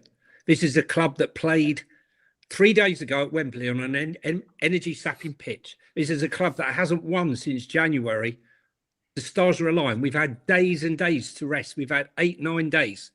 The stars couldn't even be better aligned. And yet after 10 minutes, it looked the complete opposite of what I thought. And I just sat there and I couldn't believe what I was watching. And it just got worse and worse and worse. And when I think about the fact that David Moyes has got West Ham in his veins, you can say he got sacked. He didn't get sacked. It was like he's an Everton man, Johnny. I understand that, but he's had years at West Ham, right? He's got fantastic. You can say what you like, Lubo. He's got fantastic memories. He's the first manager to win a trophy for 43 years. I know. But it's my turn, right? It's my turn, right, on this one, right? And my point here is that it's my turn on this one, and I to dismiss it like so many people are, that it's not relevant. I believe he has strong contacts with the West Ham board still. There's still talk, and I would not be surprised if there is a conversation. We're talking about conspiracy theories, okay? When you say what happens if the West Ham board? What happens if the West like... Ham board have called up and they've said, "Look, David, right? There's a bonus here for you and your boys, right? If you can pull off this win and save us, right? There's a bonus." Then maybe we should get on the phone to him and say, "Look, there's a bigger bonus. Whatever West Ham are paying." This is Tottenham, Sean. This is Tottenham. To be fair, we gave De Zerbi £60 million to keep us up. I'm sure there's more money to keep us up if we have to pay. I just think that, pay the referees. I don't think the Everton that turned up at home against Sunderland, very much like us, Stel, brand new stadium, the Dickinson Stadium. They're struggling at home. They don't have a good record at home, but like I said, they got the 6th best away record in the league. And they are a different animal away from home. No pressure. They'll be playing with freedom. And like you said before, they'll be playing under pressure. Spurs under pressure. Spurs can't turn up when there's no pressure. We struggle. So how are we going to turn up under pressure? Right? That's the question. And I'll tell you one thing for sure. Kolo Muani shouldn't even be on the bench. I don't know what happened, but when he got taken off, he went to shake Robert De Zerbi's hand. They shook his hand, and then he looked like, to me, he body checked De Zerbi and walked off. And De Zerbi turned around and looked at him. I don't know if something was said. I've got a little clip of it, right? But it's sort of the end of it. Johnny, recording for a football game. Yeah, no, but it's like sort of the end of it. But my point here is that I think it should be. This was before I knew Jed Spence had broken his jaw. It should be Jed Spence and Pedro Porro, because Pedro Porro can't defend for Toffee, can't defend for his life. So I personally think that this is going to be a tough game for Toffee. Yeah, Toffee. I actually think a draw is our best hope in this game. I really do. I hope I'm wrong. If we play for a draw, we're definitely losing. 100%. We have to play for a win. Can I just add in here? It's the last game of the season. You just got to go for it. Yeah, can I just add in here that I don't know what the niggle is, but it's been revealed today also in the news. It's always never a dull moment being a Spurs fan, that Kinski has got an injury that needs to be sorted with a minor operation, which means he's taken the choice now. He's taken the decision to not go to the World Cup, which is probably a highlight for most or any footballers thing, because let's be honest, Czech Republic might not qualify again for the next 2 years or 3 years or what have you. But is there a possibility that he's carrying an injury and therefore shouldn't be playing on the weekend, or should he play regardless? We don't know what the injury is. No one's told us. But are we going to find out after the event, right? Oh, he made a mistake, but he was actually carrying an injury. Yeah, broken hand. Why can't we just have a normal game of football? Well, we can't. Well, we got a guy with an One injury normal and a game of guy with a football. broken jaw. We got a right back. It's a farce. It's a farce. So Johnny, you would keep the same team as Chelsea, apart from taking Mawani out, putting Porro there, and bringing Spence in with his mask at right back. Yeah, or swap them round, or the other way round. They're quite happy with the other way round. Porro at right back. I would change the formation. Honestly, I'm sick of this 4-3-3. Honestly, this doesn't.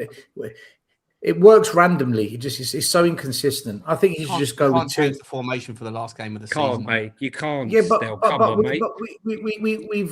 You say consistency, don't you? You always say consistency. Consistency when there's something to build on. Like we drew to Leicester. He applies it very inconsistently. Lost to Chelsea. But the problem is, it's one thing being consistent. It's another thing being consistent with shit players on the pitch. You're consistently inconsistent. Right? You are like the PGOML. You are the referee of this. I reckon the referees run the bus. I reckon the PGMO. The referee. Honestly, they're going to give De Zerbi a red card before he comes out of the pitch. Do you know what the thing is? Like, is De Zerbi going to get sent off in this game? I mean, like he doesn't have Arteta's license to roam, jump on the pitch, throw a few balls around. The thing is, Tottenham are going to come out the traps quick, right? We'll start well. I think Spurs will be on the front foot. If we don't go 1-0 up in the first 15, 20, and then we slightly back off and Everton just get a bit of a foothold in the game, that's when it's going to become difficult. I honestly think Tottenham run out of ideas. No, Tottenham are very quick to run out of ideas in the second half. You need to get 2 goals up, and then that will rest them. If we get 1 goal in the first 15, 20 minutes, that'll dictate the direction of the game. But if we don't, boy. What team would you play, Stel? And what system would you play? Look, we just need a draw. I'd go 4-5-1. I'd go 4 at the back. I'm not worried about the defence. I'd start the same defence we had the last game, assuming players are fit. I'd start Kinski. If it's a minor injury, just let him play. The midfield, I would flood that midfield and just squeeze Everton. Just don't let them through that midfield. We've got more midfielders fit than any other position in the squad. We've got so many midfielders fit right now. Just play more midfielders. Just go 1 up top, but that 1 up top has to stay there. Not drop deep, stay there. Agreed with you that. And I would do that because we can't lose the game, right? We can't lose the game. A minute ago, we got to go and play to win. Yeah, you play to win, Sean. You play to win. But what I'm saying is, worst case scenario, we need 1 point. So when we go 4-3-3, we put more emphasis on the attack, but our attack is rubbish. So I don't mind Spurs for this game just playing transitional counter-attack football and playing for the set pieces. But I know what we're going to do. We're going to go 4-3-3 and we're going to play high press. And if we don't score, it slowly begins to unravel. If we don't score early Still, if you play 4-5-1, then if he's fit, you've got to play Solanke as the man up top. Why? No, he's the worst. No, he's the worst. He's the worst at it. Solanke ends up at centre mid. He drops deep. He thinks he's prime Harry Kane, mate. He thinks he's the number 6 to get back. Stay. If tries he's to going to play on your shoulder. Stay on the shoulder. Can't actually believe you guys think that Solanke's a worse player than Richarlison. No, don't say that, but he's not for the position. I despise Richarlison. Just watching him walk around the pitch infuriates me. When the camera zooms in on his face, his facial gestures just get underneath my skin. It beggars belief how strongly I feel that he shouldn't be at this club. Having said that, he is our top scorer up front. So he has to start. He will get you a 2-yard tapping. He will get you a 4-yard header goal. Solanke doesn't score. Tell scores worldies, that's it, but rarely. And as for Mawani, Jesus Christ. We have to... I mean, who would you start up front then that's going to get you a couple of goals? Personally, realistically? If Maddison's up for it, I'd put Maddison off the left-hand side and I would play Matisse Tell off the right-hand side. I think Matisse Tell is, if you're going to play Richarlison in the 9, then you need someone who can get to the byline to feed the beast. And for me, Matisse Tell, when he starts on the left-hand side, he's capable of that worldie, but he can't beat a man down the left-hand side because he cuts in onto his right, and savvy right-backs are just able to just show him on the inside, and so, or show him to the outside, which he can't do it. On the right-hand side, he can get to the byline every single time against all the left-backs out there. It takes away his ability to score goals, but it improves and increases his ability to get the ball into the danger zone. If Maddison's got 90 minutes in him, I'd probably go down that path. If he doesn't, then I think you've got to stick with what we have. I don't want to see this change of formation, experimentations in the biggest game ever. It's mental. And I don't think Tottenham can play for a draw. You have to play for the win. So, unfortunately, given that there's very little other options, I think you have to go with the same 4-3-3 as we did before. And if Jed Spence is fit, it doesn't work, Sean. It doesn't work. It has worked. It has worked. It did work against Wolves. It did work against Aston Villa. It didn't. It wasn't a complete shit show against Leeds when it was 2-2. It didn't work against Wolves. Sean, hold on a minute. It didn't work against Wolves. It took a in terms of outcomes. We didn't lose any of those games, right? So it hasn't failed. The performances aren't great, but do we give a flying fuck about the performance on Sunday? We just care about the outcome, right? All right. Okay. Let me ask you this, right? Everton go 1-0 up. Do you still keep playing the 4-3-3? Yeah. And if we're not doing anything up top, we haven't got any other options, mate. No? We haven't got any. You looked at that on that bench against Chelsea. We do. We do have options. We've got an abundance of. We've got so many midfielders. Bergwall. We've got more Bergwall, Maddison. Our bench on the weekend had Bergwall, Bentancur, Bissouma, Maddison, Gray, Paulinho, Gray. I mean, it's not. We've got like 7 midfielders fit. But that's what I'm. Inspiring. Look at the front 3. No, I hear you. That's what I mean. Like, there's no other options to go. There's nowhere to go. Just because we have 9 midfielders on the bench doesn't mean we should play. Doesn't mean we should play a 3-7-0 just because we have midfielders. Sure. That's just unfortunately our situation. I feel like we're playing with 9 men every game like this, though. It feels like we're just a man down every game when we play with 3 up front. I said the same when Thomas Frank was manager and Tudor.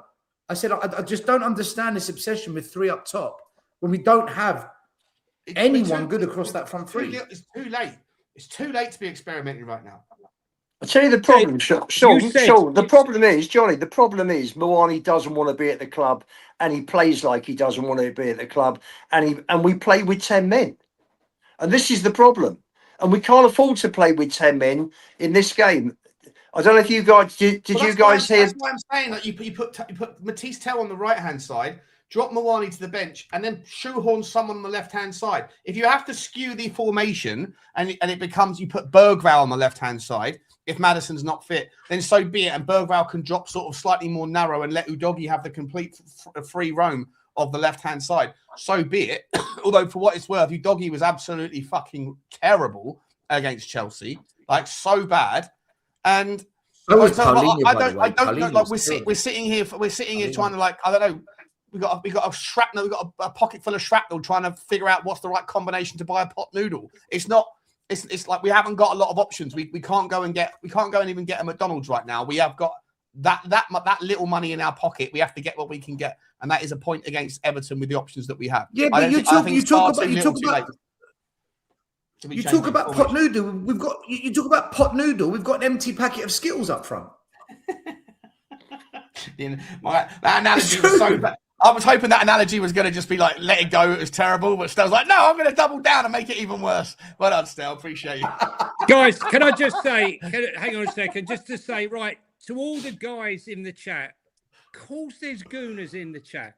Of course there are, right? They're like an irritant, right? They're an irritant. They're in your DMs. They're in the chats. That's what they do. Let them have their moment. Don't give them any attention. I'll see them. I don't care. I've had them trolling me all day long, right? There's some cream for it, right? If you've got a bad rash, right, there's some cream for it. Just go with it. It's thrush cream. It's an irritant cream. Just rub it on and they'll stay away. Don't let it bother you. If people... Rational.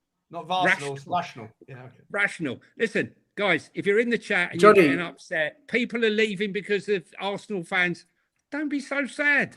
Let them get on. They're not leaving. The numbers are good. Ignore them. Let them ignore them. Johnny. Their numbers are good. Let them come in. Let them spew their things. Next week, when they play PSG, we'll be able to get our own back, right? Because they're going to get done, right? I don't care if I get clipped. Please don't give me attention. Just let them be. Go on. I was going to say, if the people in the chat piss you off, mate, did you see what Eze did No one today? pisses me off. No one pisses me No, off. not you. The people in the, Yeah. not you per se. Yeah. The people in the chat are getting wound up with Gooners. Did you see what Eze did today? No, I haven't actually. Mate, this was his Instagram. Oh. What an absolute piece of shit. Nice to know he can write decent English, the donut. Yeah. Thank God I didn't sign for that club. Moron. Mate. A little bit more time in the classroom, a little bit less time in church, you donut. How about that? Learn how to write a sentence.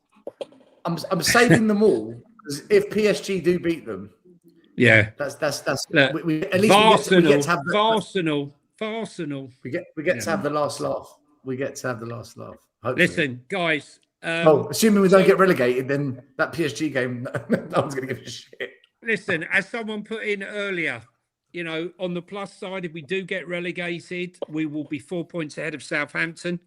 And to accommodate us next season, the EFL have changed their rules, which I think was very nice of them, which will enable the top 8 to qualify for the playoffs, just in case we struggle to get into the top 2, should we go down, which I think is very accommodating of them. And any help we probably will need. I don't believe in relegation. I think it's the worst thing that could possibly happen to this club. I know Stel feels very different, and I know there are people in the chat that think it would be a good thing. I don't believe for 1 minute it would do anything than send us into a terrible place. I don't want to spend the rest of my life hoping to get into the Premier League. I want to stay here, have a near fatal car crash, and make this useless board who have failed us for so long wake up, smell the coffee, and start turning this club around with this manager. Because I believe this manager, should we survive, is capable, if he's given the right tools and if he's allowed to choose the players that he wants, that, you know, we can improve on next season and actually not be a total embarrassment. Because I feel, as a Spurs fan, apart from Bilbao, this club has been a total embarrassment for a long time. And it's time to change. I can't even think how many defeats we've had. 22 last season, 39 defeats in 2 seasons in the league. It's 77. Yeah. It's too much to bear. Sorry, 75. Yeah, it's too much. It's too much to bear. We don't deserve it. The fans don't deserve it. I believe. I know Stel feels different, that we brought it upon ourselves. Do you want to say something about that, Stel? You feel like the fans brought it upon themselves? Look, Johnny, this conversation always comes up, you know. I just, the way I look at it is, and it pains me to say this, right? People with the chat can say what they want. It genuinely pains me to see it. What hurts me more than anything supporting Tottenham, what really, really hurts me more than anything else, is our fan base have accepted this. They facilitated it, they tolerate it, and they do nothing about it. When I look at Arsenal fans, Man United, Liverpool, Chelsea, they would never, ever accept this from their club. And it's not 1 year we've tolerated this. We've tolerated this for a very, very long time. And I've just come to the acceptance we're not the club we once were, and we are never going to be that club. We will never be like Arsenal. Serious ownership, a fan base that is serious, that demands it.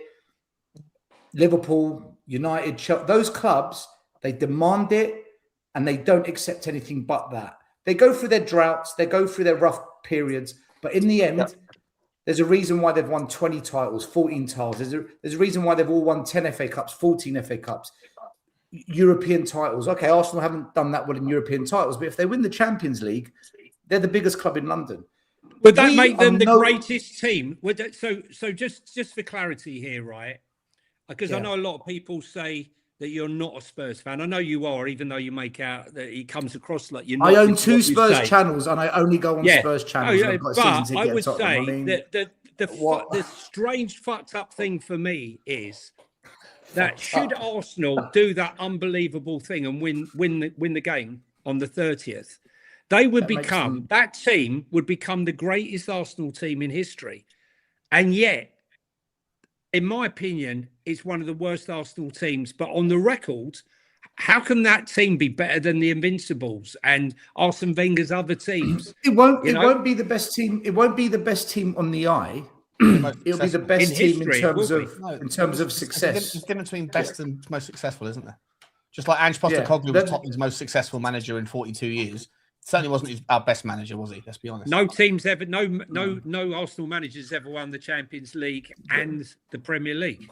Yeah, so he's the most successful manager, but he's not the best. Yeah. Johnny, just on that point about how I feel, and I call out fans. It's because this year more than ever, Johnny, I've never heard so many, and I mean so many fans moan about ENIC, complain about the board.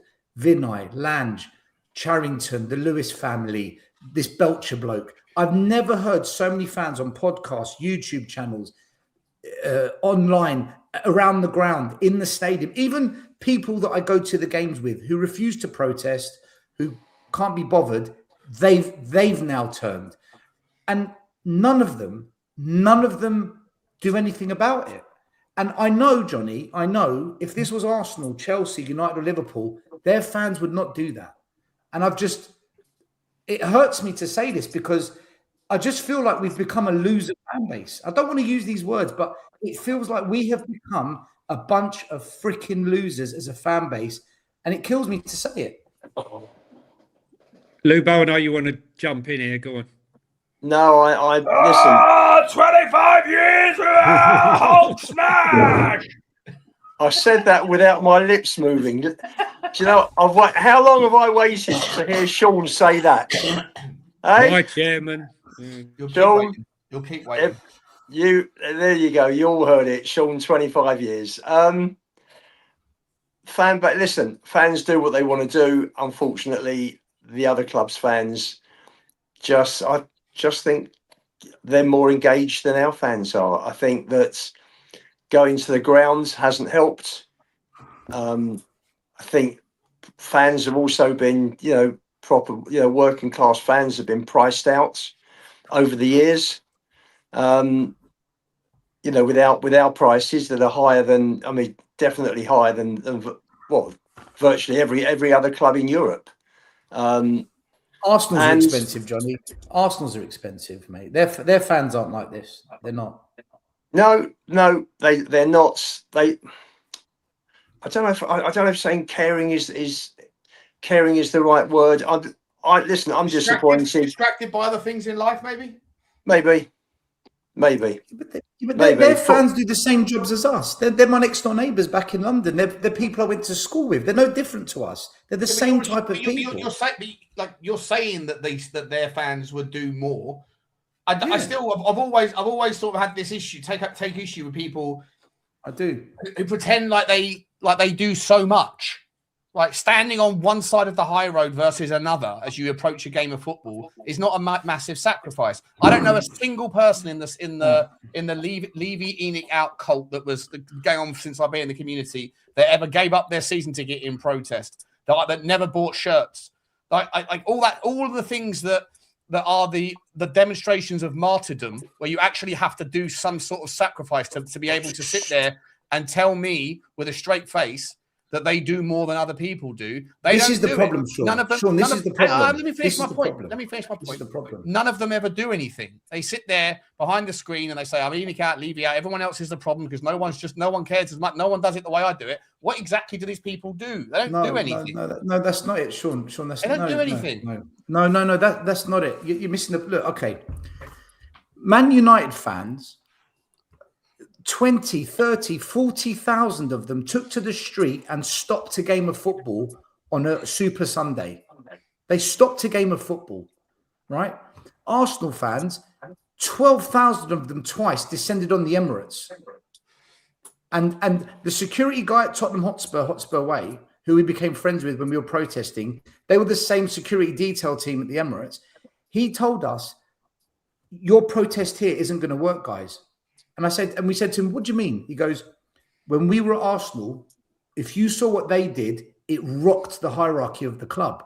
And it got relayed back to us to feed back to the owners, the board, what is going on ground level, because they were the eyes. He goes, your protest won't do nothing because you ain't doing what they did. So this is what I mean.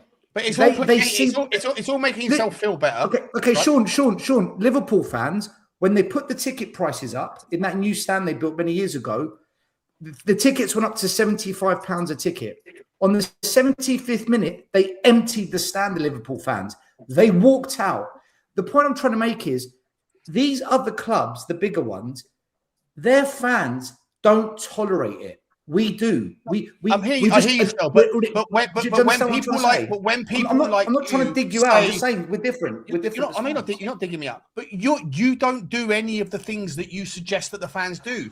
I know you're living in Cyprus now, but you've been living in Tottenham for 15 years, and you spend every opportunity you can get calling all the fans that you think that don't care, people like me or whatever. You say we're part of the problem. What exactly have you done specifically? I'll point at you. What exactly have you done that is echoing what the guys at Arsenal did, or the guys at Liverpool, or the guys I protested from 2019. I protested from 2019. You stand one side Sean, of the but what else can I do? It's not all of the things that you're invoking. All of the examples that you just suggested. But the Man United fans, you don't give up your season ticket. You don't do any hold of those on. things. You're not a martyr. Sean, one at a time, bro. One step at a time, right? Let's do the protesting bit first. With the protesting bit, I can't force people to protest. I can't force them to turn up. I was doing it from 2019 non-stop for 6 years with little gaps in between. Standing one side of the high road for 5 minutes before you went into the stadium, the season ticket of which you paid. It wasn't 5 minutes. See, you don't know. You're 15 minutes, half an hour, whatever. You're saying things that aren't true. And you're going to Tottenham and things that aren't true. I'm saying things that are absolutely true. You just stood on one side of the high road. Because you just said you stood there 5 minutes before kickoff. It's a lie. We used to go to a pub up the road. Whatever. You're not doing it. It's not meaningful, is it? Sure. There was never any songs. You would just stand there with it. You wouldn't even hold up placards. You just tied it to a gate. What are we doing here? You don't want to hear it, right? I'm trying to explain to you, and you interrupt me when I try to explain, right? You asked me a question. What did you do that's meaningful? I tried to answer, and then you jump in on me, right? No, I tried to the entire time there. Still, to be fair, let's not make it a one-way traction. All right, I'm going to try and answer your question. We tried to protest. We tried, but only 20 of us wanted to come. Then 30, then 80. The most we ever got was 2,000. Last season on the high road, okay? What if I believe protesting will do something? If I believe demonstrating will do something, I will do it. I did it. I did it for a long time. I can't force other fans to do it. My friends who support United and Arsenal, quite a lot of times they've said to me, all you do is blame Levy. All you do is blame Enoch. They've always had a go at me about it. In the last 2 years, they said, do you know what, Stel? Your owners are a problem. I said, guys, I've been trying to say this to you for years, and you keep calling me out on it. They now, right? You watch all these other channels like the Rory Jennings, the Flex guy, the KG, even Robbie, the Arsenal Don Robbie, even they all now on panel shows say your owners are a problem, right? They all say it now. They weren't saying it before. So yeah, obviously the zeitgeist has changed in that direction still. It doesn't get back to the point, now it's changed. You're using the fan bases of other clubs and saying, look how meaningful their protests can get. And yet you yourself have never done any of those things. You've never attempted to organise any of those things. Your equivalent of protest is standing. What are you talking about? No, just let me finish now. Let me finish. I can't control the numbers that attend a protest, Sean. I can't control the numbers that attend. You just stood one side of the high road. Let me finish. You just stood one side of the high road as before you were going to the game of which the season ticket that you paid for out of your own pocket that lined the pockets of the owners that you had a problem with. You're no martyr, yet turning around and calling everybody else part of the problem. For me, I think is laughable when you did exactly the only thing the difference between you and me was that you would stand over this side of the street for an hour before a game, and I would stand over this side of the street for an hour before the game. We both went to the game. We both lined the pockets of the owners. You didn't protest, we both sang Sean. songs You didn't inside protest the with stadium. me. You weren't there protesting, Sean. You were just standing there with a fucking Enoch Out banner behind you. There was not really, it's not meaningful protest. Where do you want us to stand, Sean? Sean, where do you want us to stand then? Where should I don't care, but you're making the argument that but you're making it an issue that you care. You're making it an issue that you care where I stood. I don't care where you stood, Stelios, but you stood over there. I don't care where you stood, Stelios, but you stood over there. You made the point that all these other fans are so much better at protesting, yet you never did it yourself. No, that's not what I said. What I said was the fans that now moan about Enoch, the fans that now moan about the board, the fans that now moan about the way this club runs, those fans do nothing about it. Most of them don't. Whereas at Arsenal, they all agreed we got to do something about the board. All Man United fans turned against the Glazers. There was a unity at those clubs against the board. There is not that unity against the board at Tottenham. It's not there, Sean. That's why we're not like those fans. They're united against the board. Spurs fans are not. Why are you telling stories about Manchester United getting games suspended and called off? All that sort of thing. Because that's an example of what they did. It's not a good thing, though. It's not a good example. It's not good. I never said it was good. I never said it was good. I'm just giving an example of what they did, though. But the version Arsenal of fans never did that. The version of protest Arsenal fans that never did that. is standing outside the stadium you're already going to with a banner up against the gate and then pretending like you guys are the best fans and everyone else is a problem. No. We tried. No, see, we tried to organise 2 protests on the day of the NFL to disrupt the non-footballing events. And do you know how many of us turned up? 5. Well, so it doesn't matter. Listen, it doesn't matter what I tried because it didn't work. It failed. Our fan base is not interested in it. They're not interested in doing something about the owners, Sean. And I've accepted that, which is why I said we're not the same as those fan bases. They wouldn't tolerate this. We do. We tolerate this. Do you not, Sean, do you at least agree we tolerate it? Do you agree with that? I think that the apathy towards Tottenham's ownership has become more apparently unacceptable in the last 2 years, and rightly so. But I think the reasons why you were protesting 3, 4, 5 years ago, and for people like Lubo that subscribe to this notion that it's been 25 years of abject failure, I think the reason why you guys have not been taken so seriously in the past is because you were protesting when there was nothing to protest about. The standards in which you guys invoke as your rationale, we have standards, everybody else doesn't. It's very, very easy in life to have high standards of things you have no control over. I always make out like the people that have got the biggest problem calling Daniel Levy a parasite and a cancer. Take a look at some of the people that were saying those sorts of things. Daniel Levy's paid more in income tax than those people will ever pay in their lifetime, and Daniel Levy paid that in about 30 seconds. For me, calling someone like that a parasite, it doesn't endear you to the average fan in the middle of the road.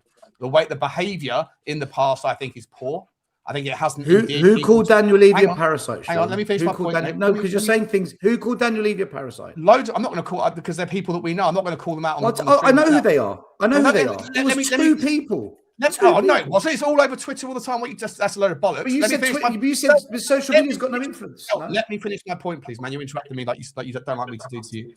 My point being that over the last 25 years, there hasn't been that much of a reason to protest. And most reasonable fans would say that why are they sitting there protesting? What are they unhappy about? 4th, 3rd, 2nd, 7 race finishes, Champions League, European football, 16 years. But that's why we only protested the last 5 years. I'm not finished, mate. And then one at a time.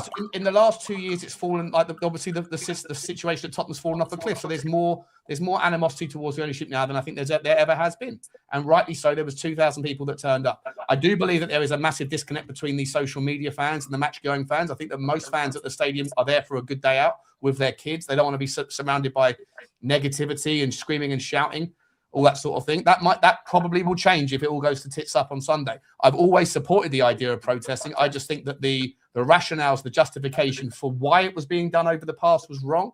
And I also think the justification for why we're the best fans and everybody else is part of the problem is also a tactic and a mechanism that push people away from you. I'm not the best fan. towards And you. I don't, again, these are things that weren't said, Sean. You're being Not very you, manipulative. not you specifically. Just the notion that other There fans is are the no problem. that notion doesn't that notion doesn't exist. It's something that you've created because you've cherry picked a few things you've seen. That's not the case.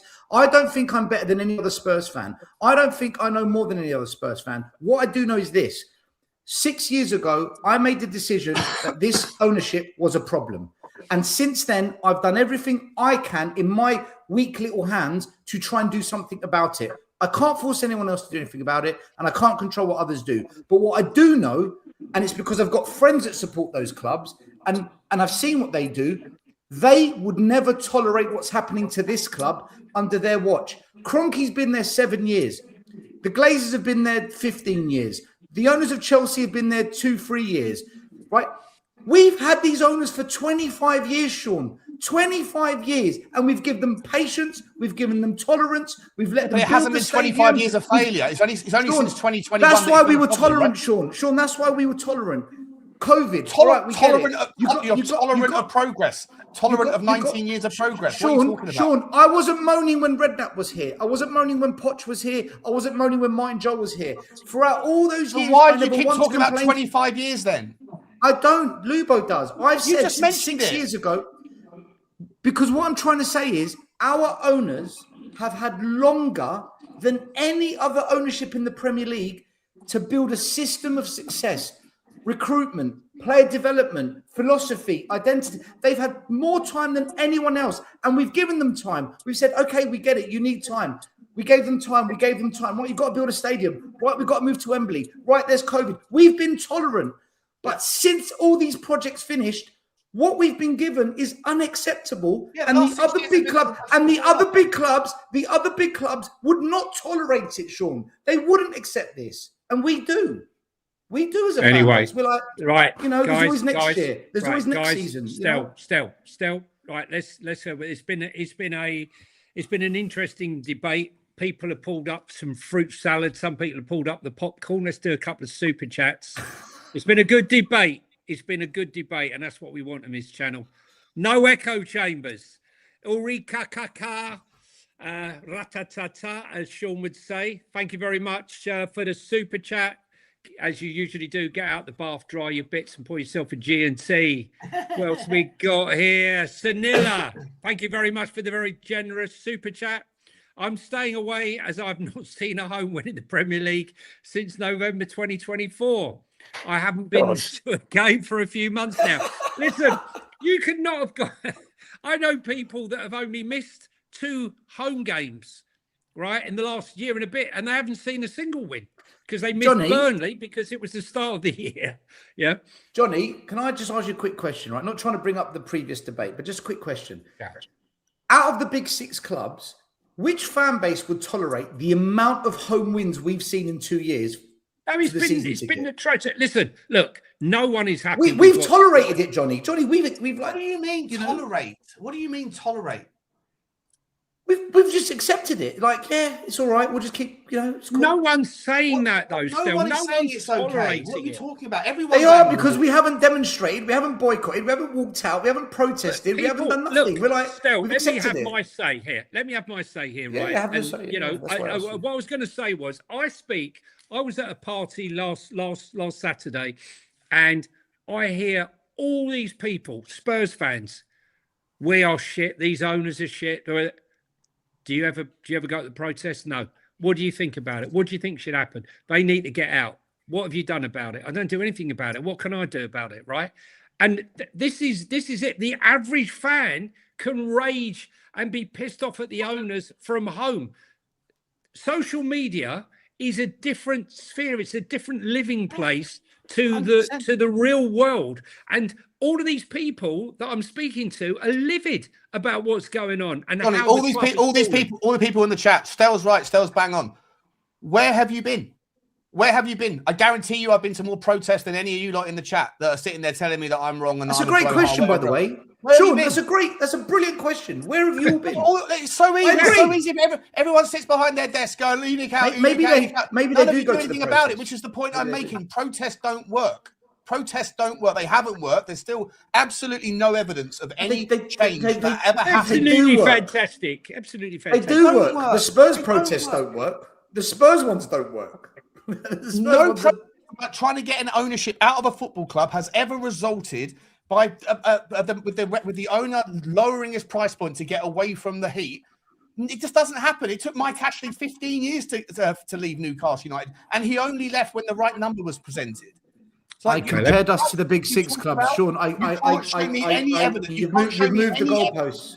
You've moved the goalposts. You can't show me any evidence of these things doing what they do. Guys, you've moved the goalposts. I compared us to the big six clubs. Newcastle aren't in the big six. Yeah, Bournemouth are. Right, next one. Super Spurs TV, member for 16 months. It's a long time, longer than we've been going. Thanks for your continued support. My theory is that the bus was full of brasses, and that's why we played shit. The squad were pumping Irene instead of ironing the bus. Oh, dear. Yes, Ulrika might have been on the bus. Very funny, very funny. Well done. Thanks for the support. JB Coys, seen the Kulu Probic rumour? What's that one? I'm not sure about that one. Anyone know about that? Seen the Kulu Pobic rumour? There was a video today done with an ex-club doctor. Is it to do with that? Explaining the I'm not sure. Maybe. I think it's to do with that. Well, let's put it like this. The light knock, as Ange described it, has turned out a little bit more. His leg, well, the only plus point is we can say he's still got his leg. His leg is still attached to his thigh bone. Hey, Den, 789, thanks very much. Sean is bang on. Still moans, but does nothing. I go to the protests, I boycott games, I demonstrate in the stadium. What the fuck are you talking about? Honestly. Keep the super chats coming if you think Stell's right. Send your money in. Yeah, send your money in. Danny Kiriakou, happy birthday for the other day, mate. Sean is a bad Spurs fan. He's the reason our fans are tolerate rubbish. Naughty Shawnee. Daddy Stelly is right. Bang on, Papa Stell. Hashtag Papa Stelly. Yes, Papa don't surf. Am I supposed to take that as a compliment? I mean, I think somehow or other that's meant. That's meant to be a right, guys. Before we end the show, we're going to end the show in a second, guys. Your like game is pretty poor. Hit the like button, hit the subscribe button, and don't forget to follow us on the audio channel. Your like game there is pretty poor. It's easy to do. Just hit the link there in the chat and just hit the follow button.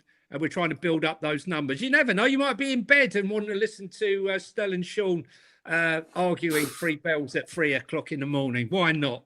Better than listening to the wife sometimes. Okay, so let's go to the final part of the show. Let's have the predictions. As I'm bottom. There's one more part of the show, Johnny. We've got an announcement to make. All right, okay. Do we have to do that today? Yeah. Okay. Well, I think Monday's better. Monday's better. Can we do it on Monday? No, we'll do it today.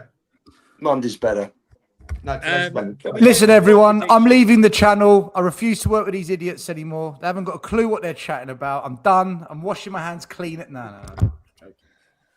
Well, it's true. It's true, though. Can we do the predictions first, please?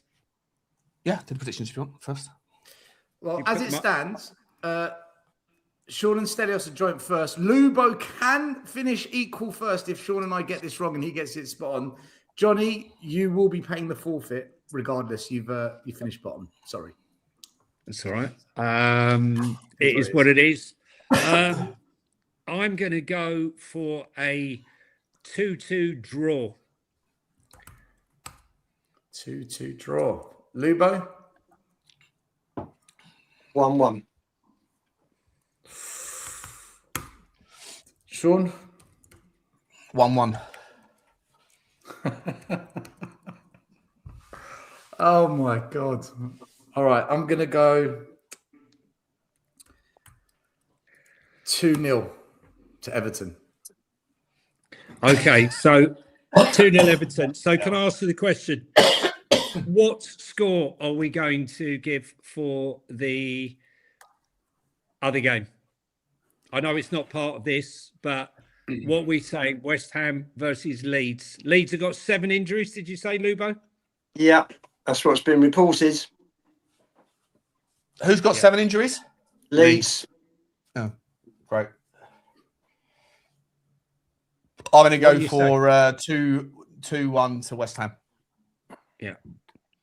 I'm going to go 3-1 to West Ham. Lubo? I think West Ham will edge it 2-1. Maybe 1-0. 1-0. 1-0 West Ham. Well, I've predicted Spurs are going to win 2-0. Sorry, Everton's going to win 2-0. But I don't think Spurs are going to get relegated, which means West Ham can't win. So I think West Ham are going to draw. I think it's going to be 1-1 or 2-2. But West Ham, I think West Ham draw and Spurs lose. I don't think they're going to beat Leeds. All right, guys, just last bit of the show. Big announcement. So next Monday is this Monday coming, is my last appearance on the Spurs Five as a regular guest. Next Thursday is the last show of the season. And as it stands, myself and Stel are both going to be leaving the Spurs Five, and Johnny and Lubo are going to be, in all intents and purposes, continuing, hopefully as soon as possible. They're just trying to figure out what that looks like.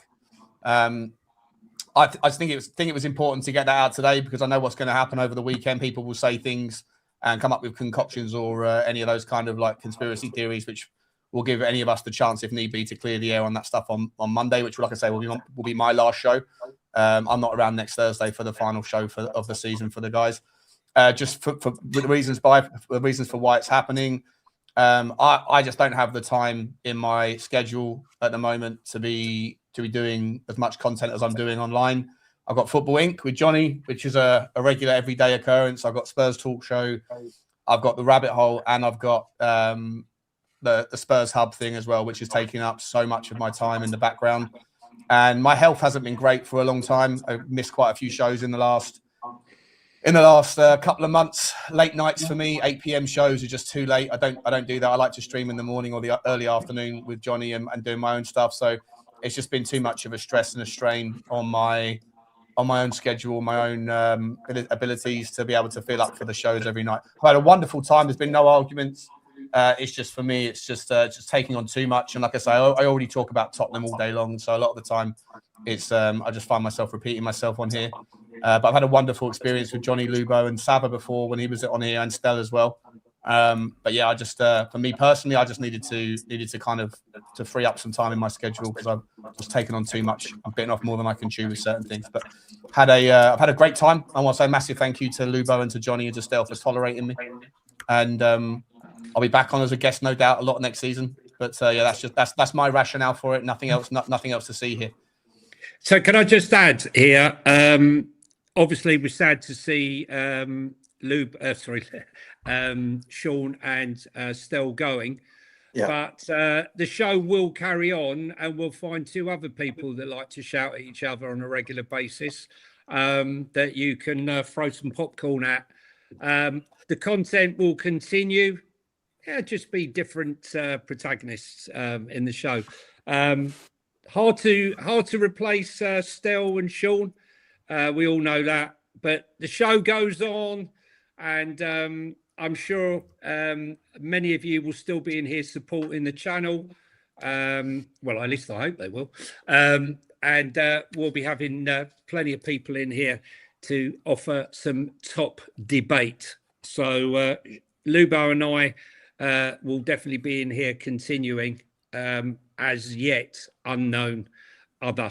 I guess we'll keep you posted on that. But we'll be keeping the shows going through the summer, just not with Sean and Stell. I'm sure they'll make a pop back now and again to do the odd show.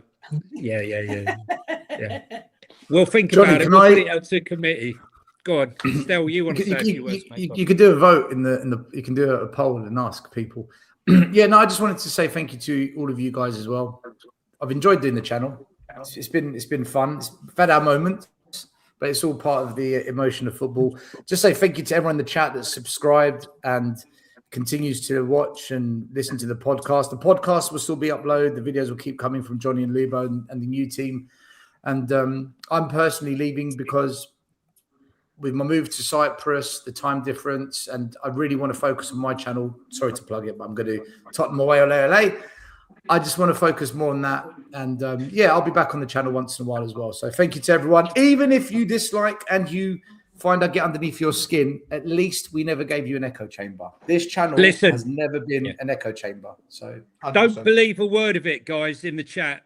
Stel is leaving because he's being held in a Turkish prison, right?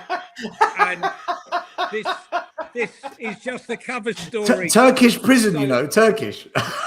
Turkish prison. Hey, he's Cypriot. He can't be held in a Cypriot prison. It wouldn't be right. He's being held in a Turkish Greek prison. could be Greek. Do you know what? Whatever. Yeah, and just for your suggestions, Guy, the hippie will not be replacing Stel. Just for your, Mate, just for your. I will come back to the channel if he joins. I will Could you imagine a channel with the hippie? Oh and my hippie God. will probably be doing a show about this very conversation. But listen, guys, I'm sure it'll still be a fun show. I'm sure it'll still be full of laughs and tears, and hopefully we're doing a show on Monday where we're celebrating going out on a high from the 5 at least on on a win. But please continue to support the channel and hit some likes and subscribes. Lubo, you got anything to say on that one, mate, before we round off? No, listen, for me, it's been a blast working with you guys and Saba. Shame that it's not continuing, but you know what? It moves on. The channel will move on. And I wish you guys the very best of luck with Spurs Hub, Sean, Tottenham away, LA still. Very best of luck, and I'm sure you'll make it as successful as previous endeavours. So that's it for me, really. And on a final note, I'd just like to say you can find Sean and I on the channel that now can finally be mentioned, called Football Inc. We will be there every day. Football Inc. If you want football, yes, Spurs, but every other club out there. We talk about all things football, VAR, corruption, yes, all theories about conspiracy theories and everything else. So if you fancy a bit of football during the season, when the season's finished, Sean and I will be doing stuff every day, for the World Cup and stuff. So join us there, or Tottenham away, or Spurs Talk Show, or the Spurs 5, 4, 3, 2. And by Tuesday, it will just be me. do you know what? You should rebrand Hang on a it to the minute, I'll Spurs. just turn the lights out. Johnny, you should rebrand it to the Spurs 5, 4, 3, 2, 1. Yeah. Do you know what? If eventually you, Johnny and Lubo, if you fall out of love with it as well, just leave the channel up, but we'll just rebrand it to the Spurs 0. Yeah. And then just never touch it again. 4, 3, 2, 1. 5, 4, 3, 2, 1. Yeah. There you go. Duo from the lane, Johnny. Okay, guys. Anyway, it's been a pleasure. Go on, Johnny. Let everyone know. I know Sean's not going to be there because he can't, but next Thursday will be the last show that we do it together. It's going to be an end of season review next Thursday. Yeah. So player of the season, director of the season, groundsman of the year, my chairman of the year, and VAR of the year, dodgy pitch of the year. Yeah, listen, retractable of the year. We've had 3 managers and 2 chairmen this season. Never had a season like that before, have we? And 1 relegation. Oh, I hope not. No, that's not. I hope not. Okay, guys, thanks very much. Big game. Come on, you Spurs, on Sunday. It's the biggest game. We all need to stick together for this one. Absolutely. And let's hope come Monday we haven't turned off the life support machine. Boop, boop, boop. Bye for now. See you later. Bye. Bye, Jeff. Right.